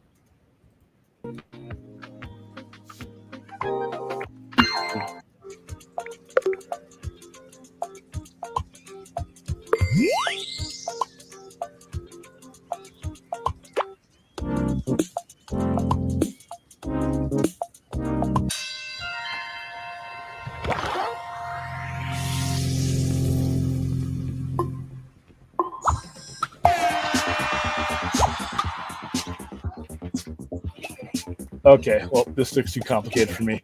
All right, well, that looks fun. I love when they do things like that, though, because they'll be celebrating the pinball machine one time, and they had the pinball machine, and you could play it. Like, you could just keep playing it all day. They had one for Freddie Mercury. They had a cartoon of Freddie Mercury singing "I Want to Be Free." They, every other day Yeah. it seems like they're doing something different with the Google. I love them, man. Okay. They do the Olympics. I love Yeah. things like that. Well, anyway, what was I saying a second ago? Oh yeah, I was talking about like 3-4 years ago. I mean, I mean, up until probably like last year, this year, it's like, I mean, if I want to see something, it's like I was going that Thursday night.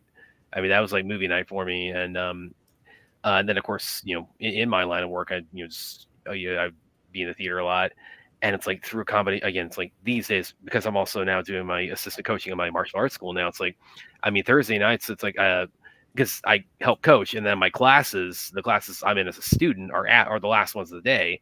So like I'm out of there like by like 8 or 9 at night, to either depending on what day of the week it is, and my theater now also, for whatever reason, it's like it's just they don't play late shows Thursday nights like they used to. It's like usually these days the latest ones they'll usually do is 9 o'clock. So that's that's a not a non-starter, and then. If I get like a 9:30 one, which I was fortunate enough to get that for Beetlejuice recently, but I mean that I kind of had to scramble to make that happen because I had to and I get home, get a quick shower, get back out, get over the theater, and just barely made that one. So Thursdays are always really dicey for me as far as like seeing anything theatrically. But then even beyond that, just the landscape has changed so much post COVID, where stuff isn't out for as long as it used to be. It'll be on PVOD within 2 weeks. Yeah. There's I mean, there's also a lot of stuff coming out now that I'm just not that interested in. As far as That's a lot of it with me. It used to be that if I didn't have anything to do, I just go to the movies. Even if the movie was a mediocre type thing, I just needed something to do. Now with just so much shit on my schedule, and there's so many other ways to go see a movie. If it's not grabbing me by the throat and throwing me right at the screen, I'm just gonna wait. And like next week, next week we got Joker Folly Do. It's like in fact, I'm gonna look at the times right now, my theater, see what that's got on Thursday night. I'm actually gonna take a group. We're gonna do a contest, and I'm gonna take a group of people because we're not doing a screening out here. Warner Brothers just doesn't love me anymore. But we're going to do one. We're gonna do our own. So the one closest to me that I usually go to, the last show day is at 9. But then there's one out in Pooler that starts at 9:40. I might go to that 9:45 one because that might be a little more doable for me. So our last one is 10:30. Yeah, that drives me nuts. It's like here in Savannah. I'm in Vegas, so yeah, you're in Vegas. It's like I'm in Savannah, so it's like stuff just to play late post COVID like they used to. I mean, I you go back like 5-6 years. I mean, it's like there would still be like the last show of the day would be like 10:30, 10:45. So. Unless you want to go to a drive-in, and then you can go to midnight. Yeah, well, I mean, there are any drive-ins near me. It's like, which that's another thing. I'm really surprised. You need to. It's time to move to Atlanta. You live in it. You're losing. I complain about it, Mayberry, because I can't get a burger after 10. Shut up. I can't get a burger after 10 o'clock. I can't get any decent food, after a certain hour. You are literally Andy Griffith. I can hear Andy Griffith whistling because you can't get to. I'm in a historic city. I beg your pardon. Well, it's historic, but you need to go to a metropolis, man. You can't get to a movie after 9:30. Well, yeah. So I'm surprised they didn't there wasn't like a big resurgence of drive-ins to post COVID because that's like it was for a little bit. It was. But I would have thought that would become like all the rage. But Well, see, like for me, we still do pop-up drive-ins. Like during COVID, during the height of COVID, we people would just stay in their cars and we would have a 40-foot inflatable screen out in that parking lot, that massive parking lot we have. We would landing strip out there. Yeah, we did. We would do it. We did Nightmare Before Christmas. We've done They Live. We've done a bunch of movies during COVID. We were doing one like every week because people just needed to get the hell out of the house, but they needed to do it safely. And we had to, and it led up to when we did Godzilla versus Kong. Then Warner Brothers came in and slapped in a bunch of rules because we had news media there, and they wanted to make sure that everybody had their mask. If they were in the car, we were doing hand wash. We had to do so much. We had meetings. I literally had corporate level meetings with Warner Brothers to make sure that we were doing everything right. And by the way, make sure you show the trailer. Make sure you show the trailer. Make sure you broadcast that you're showing the trailer. Shit that gets me kicked off now. They made sure we did it. And then they had somebody from Warner Brothers there to make sure that I was filming the trailer. I'm like, well, why'd you just have him film it? But never mind. Yeah. If Superman fails financially, they blame Zach Brinton. Well, alleged journalist Tatiana Siegel definitely will. Well, and then you're gonna have shit. You're gonna have the shithead and anti-Snyder guy. You can listen. We're always gonna have those people. Do not let those people take any time in your day. Do not make them the topic of your conversation. There will be smarter people who will understand if the movie bombs. I think the movie's gonna hurt. That doesn't make you. Oh, I'll tell you right now. I mean, movie. listen, this narrative about BVS, being like this underperformer because it made $873 instead of $1 billion. I'll tell you right now, it's like going next year. They are praying this thing does anywhere near BVS. I still money. Can't believe. And then Campy is one of those guys. I respect the hell out of Campy. When he's telling you had two superheroes, it should have been $1 billion. And I'm like, based on what, dude? The last Superman movie you didn't even break 400 million. You're just getting off of whenever you have these Batman franchises, the people who are on the current one, that is their life. It takes them forever to loosen their grip and from that one to ever hold on to yours. They had to understand that. That's the thing that is when everybody's like, there are people out there that think Christopher Nolan's Batman is the definitive Batman. I laugh at thee. I do not think that is the case, but that's subjective. But those guys are going to look at a new Batman, and they're going to look at it with hostility sometimes. You need to give them time and tell your story. Eventually, they will come over. They did. But nobody was looking at that. They're like, oh, my God, what are we doing here? And I'm like, you literally, the oven is still warm from The Dark Knight Rises. Literally, not that longer before. You just wrapped up a franchise where you got real lucky with Heath Ledger's performance, but you just wrapped up a major franchise. Now you're introducing a brand new Batman. You needed to understand that those people were going to come kicking and screaming, but they would have eventually came in there. Your Superman movie, you needed to understand that's what I mean. Understanding where you are as a franchise, understanding where you are and what you are doing, instead of looking over and seeing Avengers made $1 billion, totally different circumstances than you're in. So yeah, you're always going to have people that are going to blame Zack Snyder, but I'm like, okay, so who do you blame for the last 6 or 7 years? Who are you going to blame? And you don't need to blame anybody. You need to understand that this shit is not microwave oven. It's not a Hot Pocket. Lane Daly says Campy is a corporate guy. Lane has some good takes, but rarely is someone Joe's doing. DZ Kane says Campy is a good listener. Yeah, Campy is like I go back and forth with Campy. I really do. I listen to him daily. But I have to understand where his opinion is coming from. I have to understand that me and him there's going to be certain things that me and him are not going to see eye to eye on. But I can still respect the show. I can still watch the show. And for the most part, he has stuff on it that's very informative. I do not agree with most of his DC commentary. I do not agree. I do not agree with just blowing it. Oh, they just need to blow it up because it wasn't working. I'm like, wasn't working for who? Wasn't working. Well, and by the way, if it wasn't working, like, why are we getting Peacemaker season 2 then? Yeah, and then all the prior stuff, he's like, oh, I like Man of Steel, but it didn't make it. Didn't the crit? He leans too much on the critics. You guys know personally. I don't need to explain to you what I think about what effect critics have on movies and how I feel about critics. You can go ahead and watch the past shows. Me and him are on two different paths when it comes to that. I have to respect his opinion on that. I don't give a shit about critics. And that's nothing personal against critics. I know critics. I have friends as critics. I have people who watch the show that are critics, legit critics. Don't give a fuck about your opinion. I think it's arguable. We kind of are on here at different points. Yeah, and I always tell you guys, spend your money the way you want to. Some guy who goes and everybody has something different they go out to get out of the movie going experience. It's different for everybody. I don't give a shit about what Brad tells me about a movie. Brad should not give me. We can converse about it, but Brad shouldn't give a shit about what I tell him about a movie. If Brad thinks a kung fu movie is great and that it's worth his time, that means something to Brad. That it's not going to mean something to me. If there's a gore or slasher movie that he's not into that necessarily, then my opinion about that is not going to mean as much to him. We can talk about it, But my rating of it, his rating of a kung fu movie and my rating of a slasher, they're not going to affect each other because everybody has an individual experience when it goes to see movies. So why in the fuck will I care about a guy who's not going for the same type of experience I do? I saw critics say, well, all they did was blow shit up and women showed their boobs and guys got beat up in fights and there was no dialogue and all that. You know what? That's all I wanted. I can't. That That's sounds all awesome. I wanted. You went in looking for The Godfather Part 2. I went in to see shit get blown up. I went in to see people get their ass beat. I went in to see cars get flipped. Now, will that be the same all the time? No, because when I go see a Denis Villeneuve movie or Blade Runner type movie, I want the exact opposite. Well, But- like Thanksgiving. It's like Thanksgiving. Yeah. There's no substance. Come on. But it had things, and it got slammed, but it had things that I wanted to see. So why do I care about your RT score?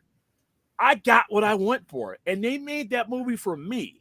So when it comes to critics, I think Campion, a lot of these guys, they lean on critics, and he made a point a couple of years ago, because he had a couple of people saying, well, why should I listen to critics? He say, well, would you buy a car without an expert opinion? Would you buy a computer without an expert opinion? And I typed in, I don't know if he ever got it because I didn't stay on the show long enough to do it. I know how to build computers, but the average person doesn't know how to build computers. I don't know shit about building. apparently Henry Cavill knows how to build computers. Yeah, there are certain things that I don't know about, but there's one thing that I am a 100% an expert on, and that's what I like. What movies mean to me, and what I go to movies for. There is no bigger expert of what that means to me. So somebody else's opinion, while they're welcome to it, I'm not using that as a barometer. Now, if I have a ride or die person that goes with me to every movie, and we know how we think when we go to see these movies, and we know what we like, that's different. But if it's some random dude in an aggregate or some critic that's seen 4 or 5 movies this week, and this one he didn't like, and I loved it, I think that no, I don't need them. So yeah, so I love John Campia. I watch this. I'll watch it tomorrow morning. I wish he would do more. I like he's got a sports go. Me and him just disagree philosophically on that. We part ways on that. We're in the same generation, and it just tell you that there are people that are on different spectrums of things, and you just got to respect their opinion even if you don't agree with it. And he's one of them. Might have pizza in the shower. Okay, why did you bring that up? Why did you bring that up? What value? Now, I don't need that vision. I don't need to know what you're doing in the shower. I don't need to know what you're eating in the shower. I need the next comment to wash that out of my head. Well, by the way, okay, here's because I did share this with William, just have a little fun because Droga was talking about like because Zach has taught that he's been asked like in interviews, would you want to finish it this way or this way or this way or this way? And he's been asked about animation. He said, yeah, that could be fun. And Droga, he on Twitter he said it's like well, if Zach's okay with it, you should be too. And I got a little cheeky and said, okay, well, he's on camera saying he'd be down if Netflix wanted to do it. So does that make sell to Netflix now viable? I wish. Yeah. I was waiting for you to get fucking destroyed on that. I guess but who knows? Like I said, once again, though, that's another thing. That's another thing that the comic I think could help because it proves to people who want to, not just people who want to make stuff, people who want to license stuff. If what if Absolute Batman gets licensed? I mean, there's a lot of things, and every time something happens, even if it's not the thing that you're targeting, every time something like that happens, the possibility of that thing grows just a little bit more because they're always looking for IPs. And now you got Bigfoot. What the Snyder Cut and the Snyder Movement is Bigfoot, the Jackalopes, the Jersey Devil, Tupac, and Biggie all wrapped in one. Somebody somewhere will eventually be like, okay, I can make the kind of money. I can make some money on it if I spend this amount of money. And they'll start throwing offers around. Who knows? Well, and if the door is open to these other interpretations of these characters, the conversation is going to be a lot easier to have then than it is now. Brad, have you seen? I have not. I've heard of it, but I haven't seen it. Pizza with shampoo topping. Okay, I don't know. Yeah, it's just like this really Droga. It's like you just type. Sometimes you just type shit in the chat. We're like, it's like I'm having pizza in the shower. It's like I'm whistling on a pogo stick. It's like, Campy Sport. Yeah, I do. He's only had a couple of videos, but he's a sports fan too, and I'm a sports fan, so I watch his stuff. Like I said, me and him disagree. He can get up over the top too. He can get like he. I tell you about the a couple, when Black Widow's coming out, he had this video at Steven Dorff because Dorff made a comment like kind of disparaging of I remember. CDMs. I Oh remember. God, he just went to town. Oh, his Transformers the movie. You could actually Google that. Yeah. His Transformer, he fucking destroys Transformers the movie. And this is when his wife Ann was working for Hasbro. He's like, keep in mind, one half of my household income comes from Hasbro. And then he pauses, but fuck you, Hasbro. And he went on, and I felt it. I agree 100%. I've seen that. Yeah, when he goes scorched earth, he goes scorched earth. I mean, when AMC, I mean, he'll go after it. And like I said, I don't agree with him on everything. Listen, I've had Robert Meyer Burnett on this show. We don't agree on a lot. When it comes, we're both Generation X Star Trek fans. Me and him couldn't be. We may as well be from two different planets. I love New Trek. He doesn't. And we've had him on the show. We've had him. We've talked. It didn't end up with anything getting burned down. We respectively disagreed, and we moved on. But that's where I'm at with Campia. So, all right, we're at an hour 35 minutes. Does anybody? We'll probably go to about 1:30. How about that? William, your thoughts on the new Linkin Park singer Emily Armstrong? She's kicking ass all over right now. I think she fits right in. Not a fan of Linkin Park. I don't hate them, but they were part of that era of the post-alternative, the post-Buzzbin era that I think is the best 5 years in music. 1993 to 1998. I have searched throughout my life, even the 80s, even with the metal. You are not going to find a better 5 years of music than the post-grunge alternative era that happened from 1993 to 1988. Korn, Limp Bizkit, Linkin Park, those are the bands that came directly after that. And I just didn't like any of those bands. However, I commend them for carrying it on. I commend them and I congratulate them for carrying on. I know that the son and his mother and all that are not in it, but they have emotional ties to Chester Bennington. I can understand them being upset because it's just like when somebody attacks a different version of a comic book character. They mean Chester's version of Linkin Park means something dearly to them. That's his father. That's no longer there. That's her son. I understand that. But as far as the band goes, I commend them for, if they still had music to make, I commend them for continuing to make the music. How she fits in, she looks like she's doing all right. I can say I'm not a big enough fan of that music to really be the judge. I'm just happy that it's happening because a lot of times when somebody dies from any type of organization, people have a problem with moving on. And I think that is important no matter whether it's music or anything else. I don't, however long I have on here, this planet, I don't want the work I'm doing or the influence I had to stop. If I'm part of something, a group or something that's special, don't kill it just because I'm not there. I felt the same thing about Black Panther, I knew you were on T'Challa, and I feel the same thing. If there's still story to tell, if there's still music to make, then make the music, pick up the pieces and carry on. And I think it's inspirational that that band is doing it. Now, am I a fan of that band? No. But I'm a fan of what they're doing. I'm a fan of where they're at now. John Hamm, but you know how I feel about fan casting. I mean, I know fans love it and it's a fun thing to do, but me personally, it all depends on what kind of script he's going to tell or what kind of script and screenplay he's going to write. But if it's just a raw interpretation of who I think could have the look and feel and could fit into several different stories, John Hamm for me. Deftones, definitely. I know we've talked about Deftones before. They're nothing alike, but they represent a tone that the music took in 1998 that I just wasn't on board for. Jesus. William, would you rather eat pineapple pizza for 6 months or binge watch all of Sonic Boom? I'll watch Sonic Boom. Pineapple and pizza is disgusting. This is a solid casting. He's 59 years old. And he looks great. We talked about this last night. He looks awesome for to be pushing 60. Depending on where the story is and how old they want to make this Green Lantern being, I think he could play our age range from anywhere from 45 all the way up to 55 and still do a solid job. I can see him as Green Lantern.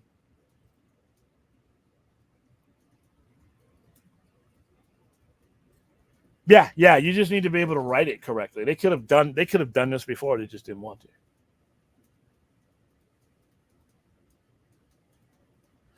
Yeah, she has. I'm probably going to get demonetized. We already are for bringing up Scientology.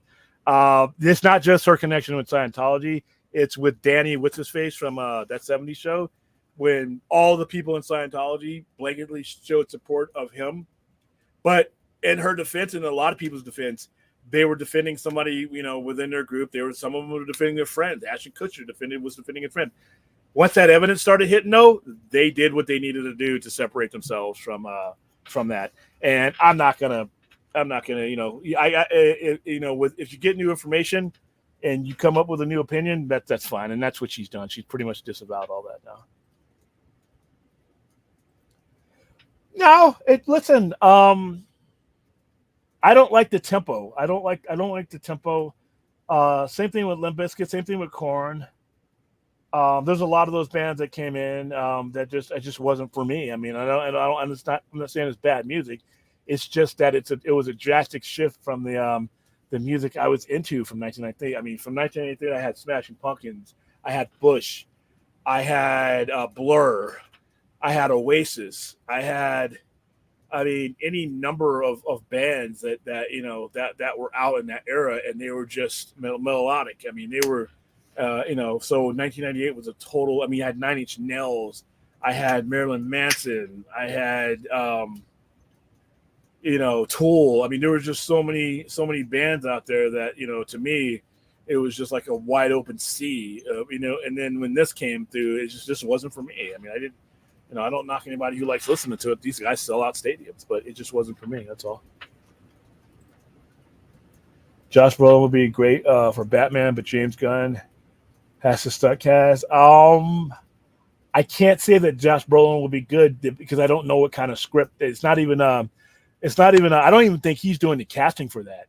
I think that Andy Muschietti is going to be doing the casting for that. So I have to see what Andy Muschietti has in mind before I say James Brolin would be a perfect cast. Well, again, I keep saying, with how this franchise has come about and my emotional investment, I can't fan cast for it because I just don't have the investment in it right now. And that's fair. I might not get there. I mean, I feel the same way. I think I'm a little bit more open than you are, but I'm pretty much on the same branch as you are on this. Now, suddenly people are okay with older DC characters. Well, a lot of, like I said, you have to dismiss a lot of the bullshit opinions that came out during that time period. Because let's be honest, most of those people were full of shit. Most of those people were looking for their Marvel direct deposit, and they were never going to give DC a chance anyway. So. Oh no. Oh no. You think that I don't get shit done now in my other life? You think that I no. I flirt with it with wrestling. Because anybody who's ever come into the center and messed up, and I found out some way, shape, or form, whether you were watching me watch wrestling or you had a shirt on, you just gave me 3 hours of your time. So yeah. I could do it with MMA, so definitely. See, that'd be a 5-minute conversation with me. Yeah. I don't know the players. Okay, so hey William, have you thought about allocating a particular day to sports stream to talk sports about? Oh my! It would. Oh my god! Again, my big one would be MMA. I gotta admit, I don't watch that much, other than mixed martial arts. So I watch it all. I go to sleep. Right here's how much I am into mainstream sports. When I go to sleep, it's on sports radio. And if the power goes out and if something goes wrong with my speaker and it goes out, I wake up. If the sports radio stops, and I'm dead serious at this. If the sports radio stops, I wake up and I try to figure out what the hell happened. Did my internet go out? Did we have a power outage? Whatever. That's how big I'm into sports. It's weird to me because it's like I played a lot. I played a lot of baseball and basketball were kind of my bigger ones. I just don't watch like a lot of pro, like NBA, NFL. I watch. I got fantasy football going on. I watch NHL. NHL is actually one of my favorite sport. I watch my Lakers play, and I watch all basketball. I watch baseball. There's pretty much. The combat sports are generally the only ones I don't watch any of. And if you want to consider wrestling one, but it's scripted. No, I just don't. I'm just not attracted to it. It's not that I can't take it. It's just that. The other sports have names in it that I follow, and once I will watch a Conor McGregor fight. I was watching Brock Lesnar. I'll watch the big names with all the other guys, and UFC's big out in Vegas. We're just like it's the whole UFC, and I have no use for it. I just don't have any. Well, And boxing's the same way. Boxing's the same way. I have Was no it, use for and by the way, two things. I mean, there's also Zach, a couple of posts alluded to. So that UFC movie that that might be getting some traction now, but also got the stupid fight between Jake Paul and Mike Tyson still apparently happening in November. There you go. I'll watch that. That's a big name. That's a public execution. They're going to have to find some way to edit around. All right, try to go to a Lincoln Park show. You will be blown away, even if you days like the tone. See, I don't think I could do that. I don't think if I don't like the tone, I'm probably not going to want to see them live. I mean, it's a personal preference, but I appreciate you the offer though. No, I do not. I do not like new metal. No, I'm old school. New metal to me, I'm going to get hate for this, and I'm going to fuck you guys right now in advance because I know it's coming. Because I know people who listen to new metal are going to think the same thing about the shit I grew up listening to. Heavy metal in the 80s was ass whipping music. That was music where you, in your head, while you were listening to Sanitarium, while you were listening to One, while you were listening to, Back in Black, while you were listening to all these things, you were beating the hell out of somebody in your mind. While I was on my way to work or on my way to somebody, and I got Sad But True playing, I got Harvester of Sorrow playing. All the people that I was going to run into to my workday were grateful for that, because all that aggression and all that hole punching in a wall that I stomped myself through, that new metal just doesn't have that for me. New metal doesn't have that to me. New metal is more about I don't know. I don't even know what the word is for it, but it just lacks the punch that kind of heavy metal had. That's now new metal going to be like tagging me. Well, you're a loser, man. Take the L out. Listen, it's personal preference. It's personal preference. That's all.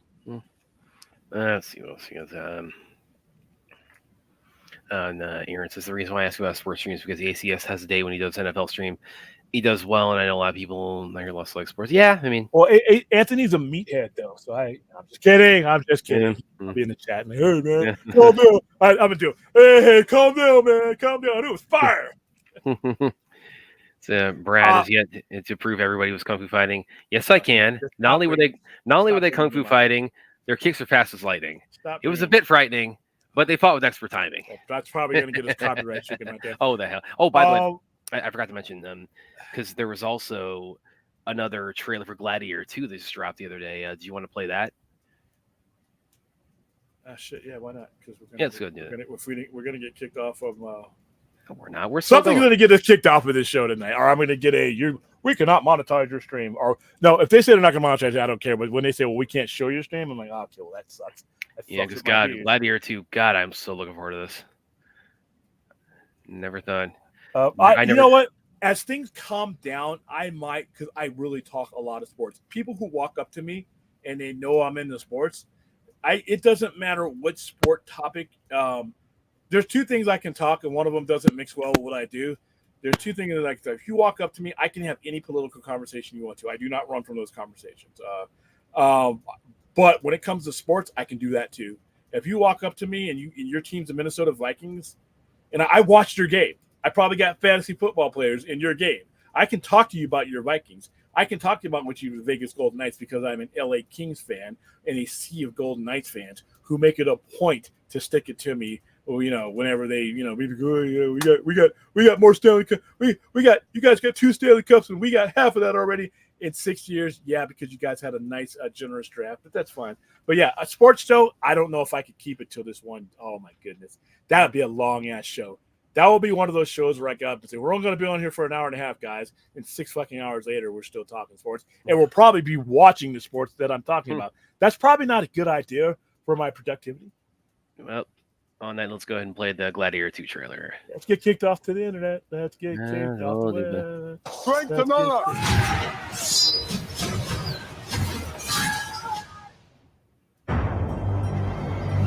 It is an art choosing gladiators. They're usually prisoners of war. Reclaim this city for the glory of Rome. Been there. You have something in you. Rage. Never let it go. That monkey's It will like carry helping you him now. to greatness. I own you now. But whose head could I give you to satisfy your fury? The general will do. Rome has taken everything from me. But I will have my vengeance.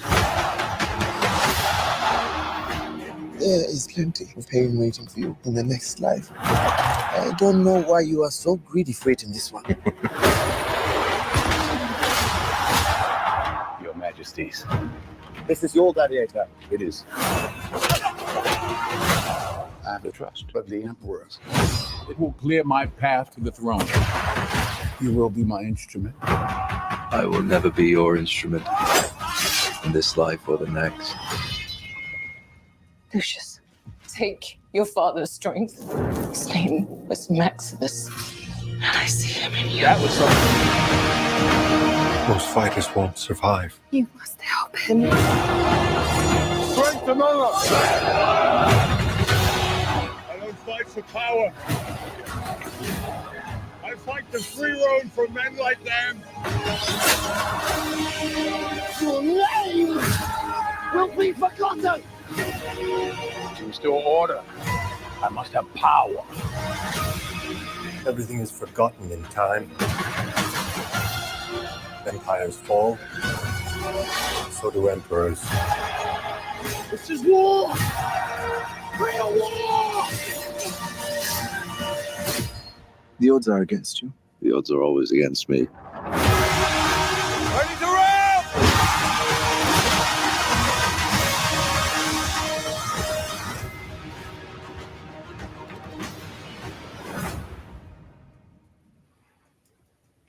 There's something Bring there it. that we were talking about, we weren't sure about, as far as that's Maximus's son. Remember she said, Oh yeah, yeah. his She father's calls him strength. your father. Yeah. Take your strength. His Yeah, name I was think Maximus. it might have been Spidey or somebody suggested this theory that he Lucius may have been because Maximus and Lucilla they had a prior romance before Maximus got married, and then there was speculating that Maximus might have been the father of Lucius. He was speculating then, and we didn't have anything to go on at that Now we time. got that now line, we, yeah. we literally have her saying it, so that's cool.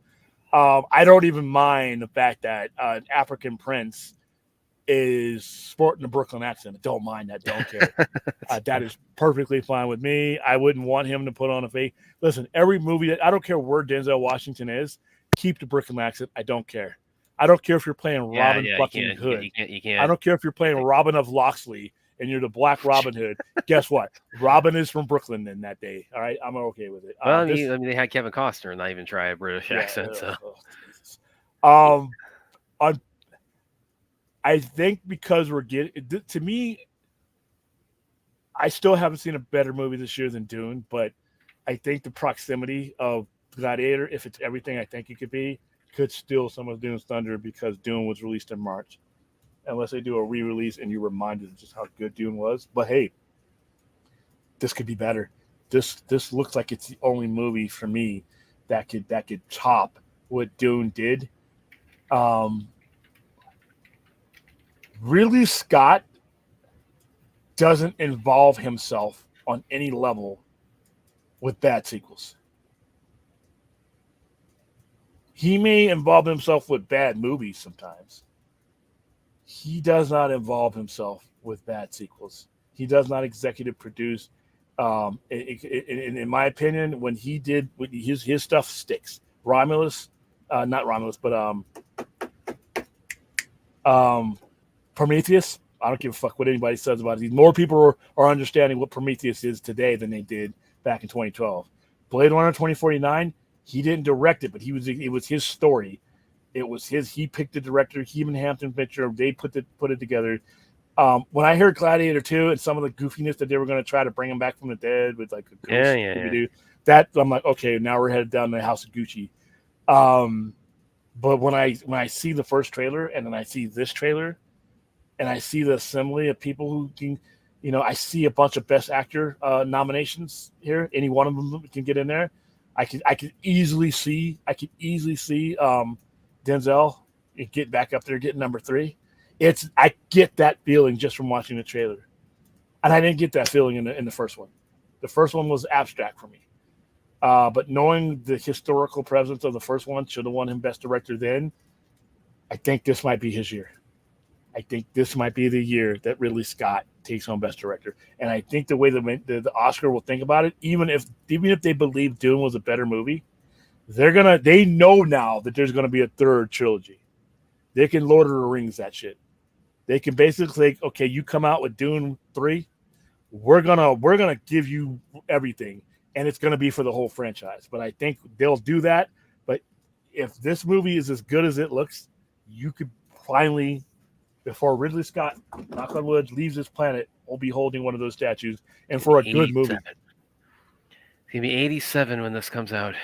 Yeah, I've waited so long because I've pretty much largely given up on the Oscars because for the most part, it's gotten too goofy and it's gotten movies slapping each other. Yeah, yeah. Well, that even before that, just the quality of the movies and my interest in them. But the one thing I wanted to see, I don't think I'm going to get it from Harrison Ford because he just does whatever he wants to. He doesn't go in those kind of movies necessarily.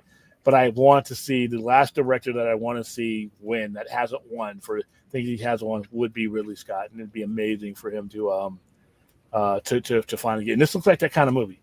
It looks like that kind of movie, and it's coming out real soon. We're coming up on it. We're coming out on a period of time where a lot of movies that I've been waiting for are going to start coming out. So, not hating, you just seem very close-minded, or just prefer nostalgia and finding new stuff. No, I listened to it and I didn't like it. That's just it. No, I'm not closed-minded. I listened to it and I didn't like it. The same way when I listened to post-grunge and I liked it, I listened to this stuff and I didn't like it. I bought Linkin Park's first album or tape. I actually did it was a tape because that's the day I didn't like it. It just wasn't for me. Same thing in the 80s. There were certain music. You know what? I grew up on Norton Air Force Base where my neighbor listened and tried to get me to listen to country music. I gave it a shot. I didn't like it for the most part. There are some country acts out there that I can listen to, believe it or not. My musical taste is if you saw my playlist, you would not be able to guess what's on my playlist just by looking at me. And if you went by the old stereotypes, you just wouldn't be able to play some of my stuff. I gave new metal. I gave that stuff a chance. I just didn't like it. It didn't appeal to me. It didn't bring out the things in me that Metallica did, that Megadeth did, that Black Sabbath did, that Def Leppard did, and Rage Against the Machine. These type of bands, it just didn't do it for me on a good enough level to where I was entranced by it. And whereas the previous era, the post-alternative, even grunge for a lot of time, I didn't like most grunge. I mean, you had some bands that were really good and some bands that just weren't. But that 1993, and it's not as nostalgia because the era that you're talking about that I would be closed-minded to literally came right during that era. So it wasn't like I was looking back to the 80s. I was like, hey, there are theme song. It wasn't like I was looking back. I was literally right there as this music was coming on. I was more open and susceptible to that music because it was in the same lineage and it was being played on the same stations that all the other music was. I just didn't like it. I don't know if there's any other way I could put it in there. Alice in Chains was heavy metal. They were considered grunge, but I put them in a category all their own. Yeah, I don't know if we got anything else for the evening, or is that a good place to sign off? Poor Bill. I'm sorry, Bill. How dare you? How dare I not? I like something. I mean, at least I'm being honest. I'm not trying to blow smoke up your guys' ass. Yeah, he doesn't say, "How dare I like Smallville?" Yeah, I mean, there's a business reason why. I mean, the only thing I might say that with anyway is like, how dare you like disaster movie? But I mean, who's gonna find any reason to push back on that? I'm just making. Yeah, and it's going to be a preference. A lot of times, when it comes to music, it's a lot of things have to line up for me to really like a certain type of music. The moment, the music, the melody, everything, the atmosphere I'm listening to, the time I'm listening to. So there's a lot of things that you know, but everybody's gonna be different. That's why they make different music for everybody. Slayer is Rain of Blood is definitely on my playlist. Ska, some ska, I could get into No Doubt, I could get into Mighty Mighty Boss Tones, but for the most part, Say It's Fair, things like that, I can get into a little bit of that, but as a genre music, no, I wasn't into a lot of that. I gave it, like I said, I gave these bands a shot. I listened to them because I'm always looking for new metal, or not new metal like new metal, but I'm always looking for new rock to listen to, because you can only listen to, the stuff you've been listening to for 30 years for so long. Dude, there's nothing like hearing something you never thought you were gonna like, and but you heard it on a random basis, and you're like, wow, that's fucking awesome. There have been country songs that because I was on a 22-hour plane flight one time. Tell you about it later. There's a song by Rascal Flatts. They're a country band. I had no reason to ever listen to Fast Cars and Freedom. Fast Cars and Freedom. I'm a metal guy, dabble in some rap, purely alternative. I like that song. You know what? Not too much else that they've done, but that song appealed to me. So I'm open. My ear is always open to any genre of music, even country music. Dixie Chicks. I met when I was burning music back in the day when it was CD-ROMs, because we were stuck in the middle of the desert. I would be burning, yeah, it's copyrighted thing, but I know, but it's been 20 years. I would burn a Dixie Chick. Fly. I burnt that up. I ended up liking like most of the songs on that album. So I was open to that. I randomly listened to it. I did the same thing with some of this form of metal. I opened my mind to it. I just didn't do it for me. It's just the way it was. It's not a closed-mindedness. I listened to it, and I'm, like I said, if I'm open to a country song seeping in my head, I'm not going to be closed-minded to too much anything else. There's certain rap that I'm just like, I can't understand it. But then there's certain rap that I'm like, wow, that's great. It's just, like I said, that a lot of things have to line up for me to like a genre of music or like a particular song. That's all. Let's see. Queen did everything from metal to, Queen did it all. That's why they're an all-time great band. Let's see. What did you think of the Thunderbolts trailer? Some are comparing it to the Suicide Squad. There's some similarities, but not many, because this is a collection of characters that you've seen in different situations, and now they're putting them in a story. The only one that you really saw for the most part in Suicide Squad was Harley Quinn, as far as the David Ayer one, and then when you had the other one, it was anchored around her and a bunch of disposable characters. You never get the sense in this trailer that any of the Thunderbolts are disposable characters. So that's where I think it differs. Let's see. We're gonna wrap it up. I just want to make sure. You know what? Country punk. What is Jelly Roll? Jelly Roll is a mystery to me, because that's country and he's rapping, and he's on stage with rappers. So you're kind of seeing a demographic that I never thought would cross over. But Jelly Roll's selling out. Jelly Roll's doing just fine. Not for me, but it's neat to see that.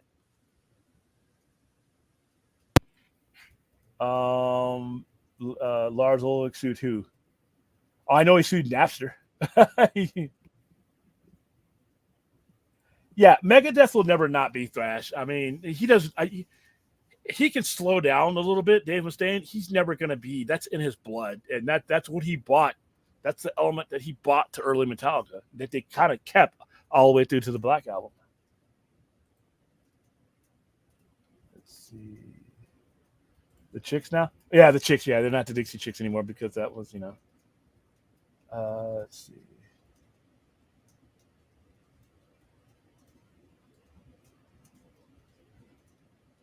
see. I'm more into heavy metal thrash mode. Okay, you might get banned from the show here, but I'm going to go ahead and read this anyway. A second. Metallica sucks after And Justice for All, which is their best album. Don't get me wrong, that is their best album. We've covered it on the show. Can never get their later music, Exodus, Testament, thrash metal. The Black Album, though, is up there. The album that they released, in 1991, is probably one of the all-time great metal albums ever made. It was a culmination of a lot of garage shit, and they made it. So, but when it comes to Metallica, it really doesn't matter because when you pay for a Metallica show, you ain't paying for the shit that's on Saint Anger. You're not paying for load. By the way, The Memory Remains and Unforgiven 2 are two top tier Metallica songs. Even if you don't like those albums, The Memory Remains I'll get up to that song. And Unforgiven 2 has one of Kirk Hammett's best guitar solos that he's ever done. So, but when you pay for it, if you go to see them in concert now, you're going to see Kill 'Em All. You're going to see Master Puppets. You're going to see Justice for All. You're going to see those core. If they are not going to leave that stage without certain songs being played, even if they play some of their new stuff. I just like, okay, they're releasing a new album, they need to get out and tour. Good. I get to go see Master Puppets. I get to go see one. If you don't do one at a Metallica concert, you might not get out of there in a safe manner. They may not let you leave the stage. There are certain songs that, just like when Motorhead would come out to concert. Nobody gave a fuck about anything else. They couldn't understand. You don't play Ace of Spades, you might have beer bottles and shit going towards everybody. So I'm all right with Metallica and their new stuff because I know it allows them to go out and tour for their old stuff. So I didn't even know he existed until now. And now he's on wrestling. He's on wrestling pay-per-views. Let's see.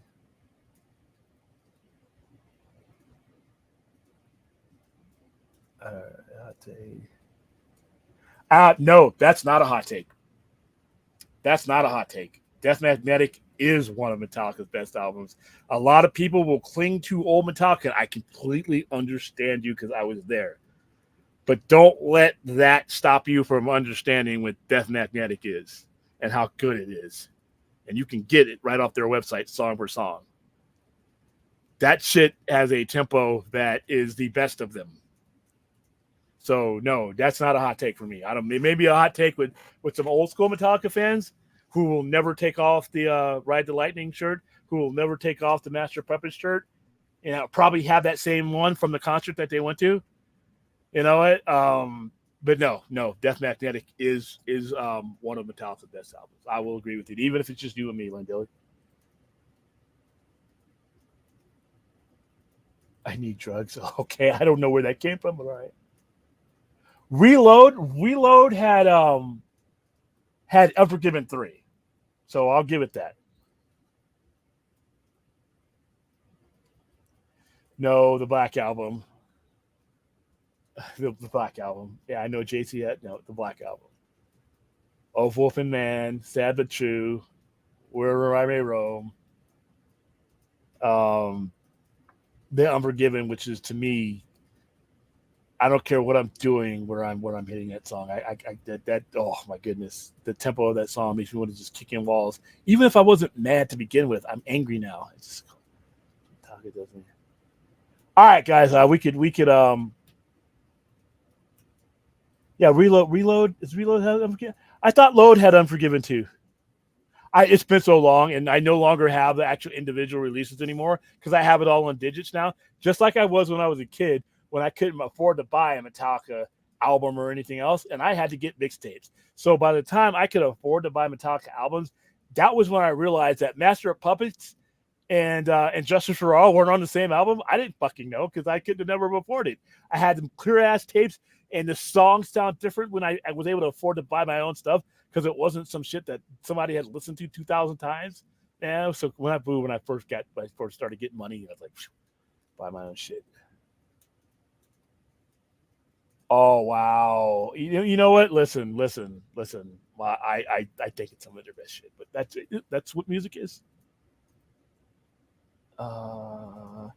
Black Album is Unforgiven. Reload has Unforgiven. Okay, I thought Unforgiven. Well, like I said, I can't tell you anymore because they're all Metallica is just one big concert in my head now. Yeah, we might have to. Hey, can we time Bell Rev out? Yeah, we might have to get her out here. She's never coming on the show. All right, that is a good place to wrap it up because you know what happens. See what happens when I start talking. This is why I can't have a sports show. So I can't have a sports show. All right, you got anything else to say, Brad? Because you've been kind of quiet. No, I don't think so. All right, guys. Like I said, I will probably not be on the air tomorrow or the next day or Friday. Because I got prep for Rocky Horror and I got morning prep for the weekend sales and stuff that are happening. I got a trauma event that I got to prep for that's happening here in a month and a half or so. We got to do all kinds of stuff. And I know even though these things are down the line, trust me when I tell you, whenever we set up an event, there's a conference or some kind of teleconference we got to get in on to make everything is, so here you go. So we're basically not back on the air until Saturday then.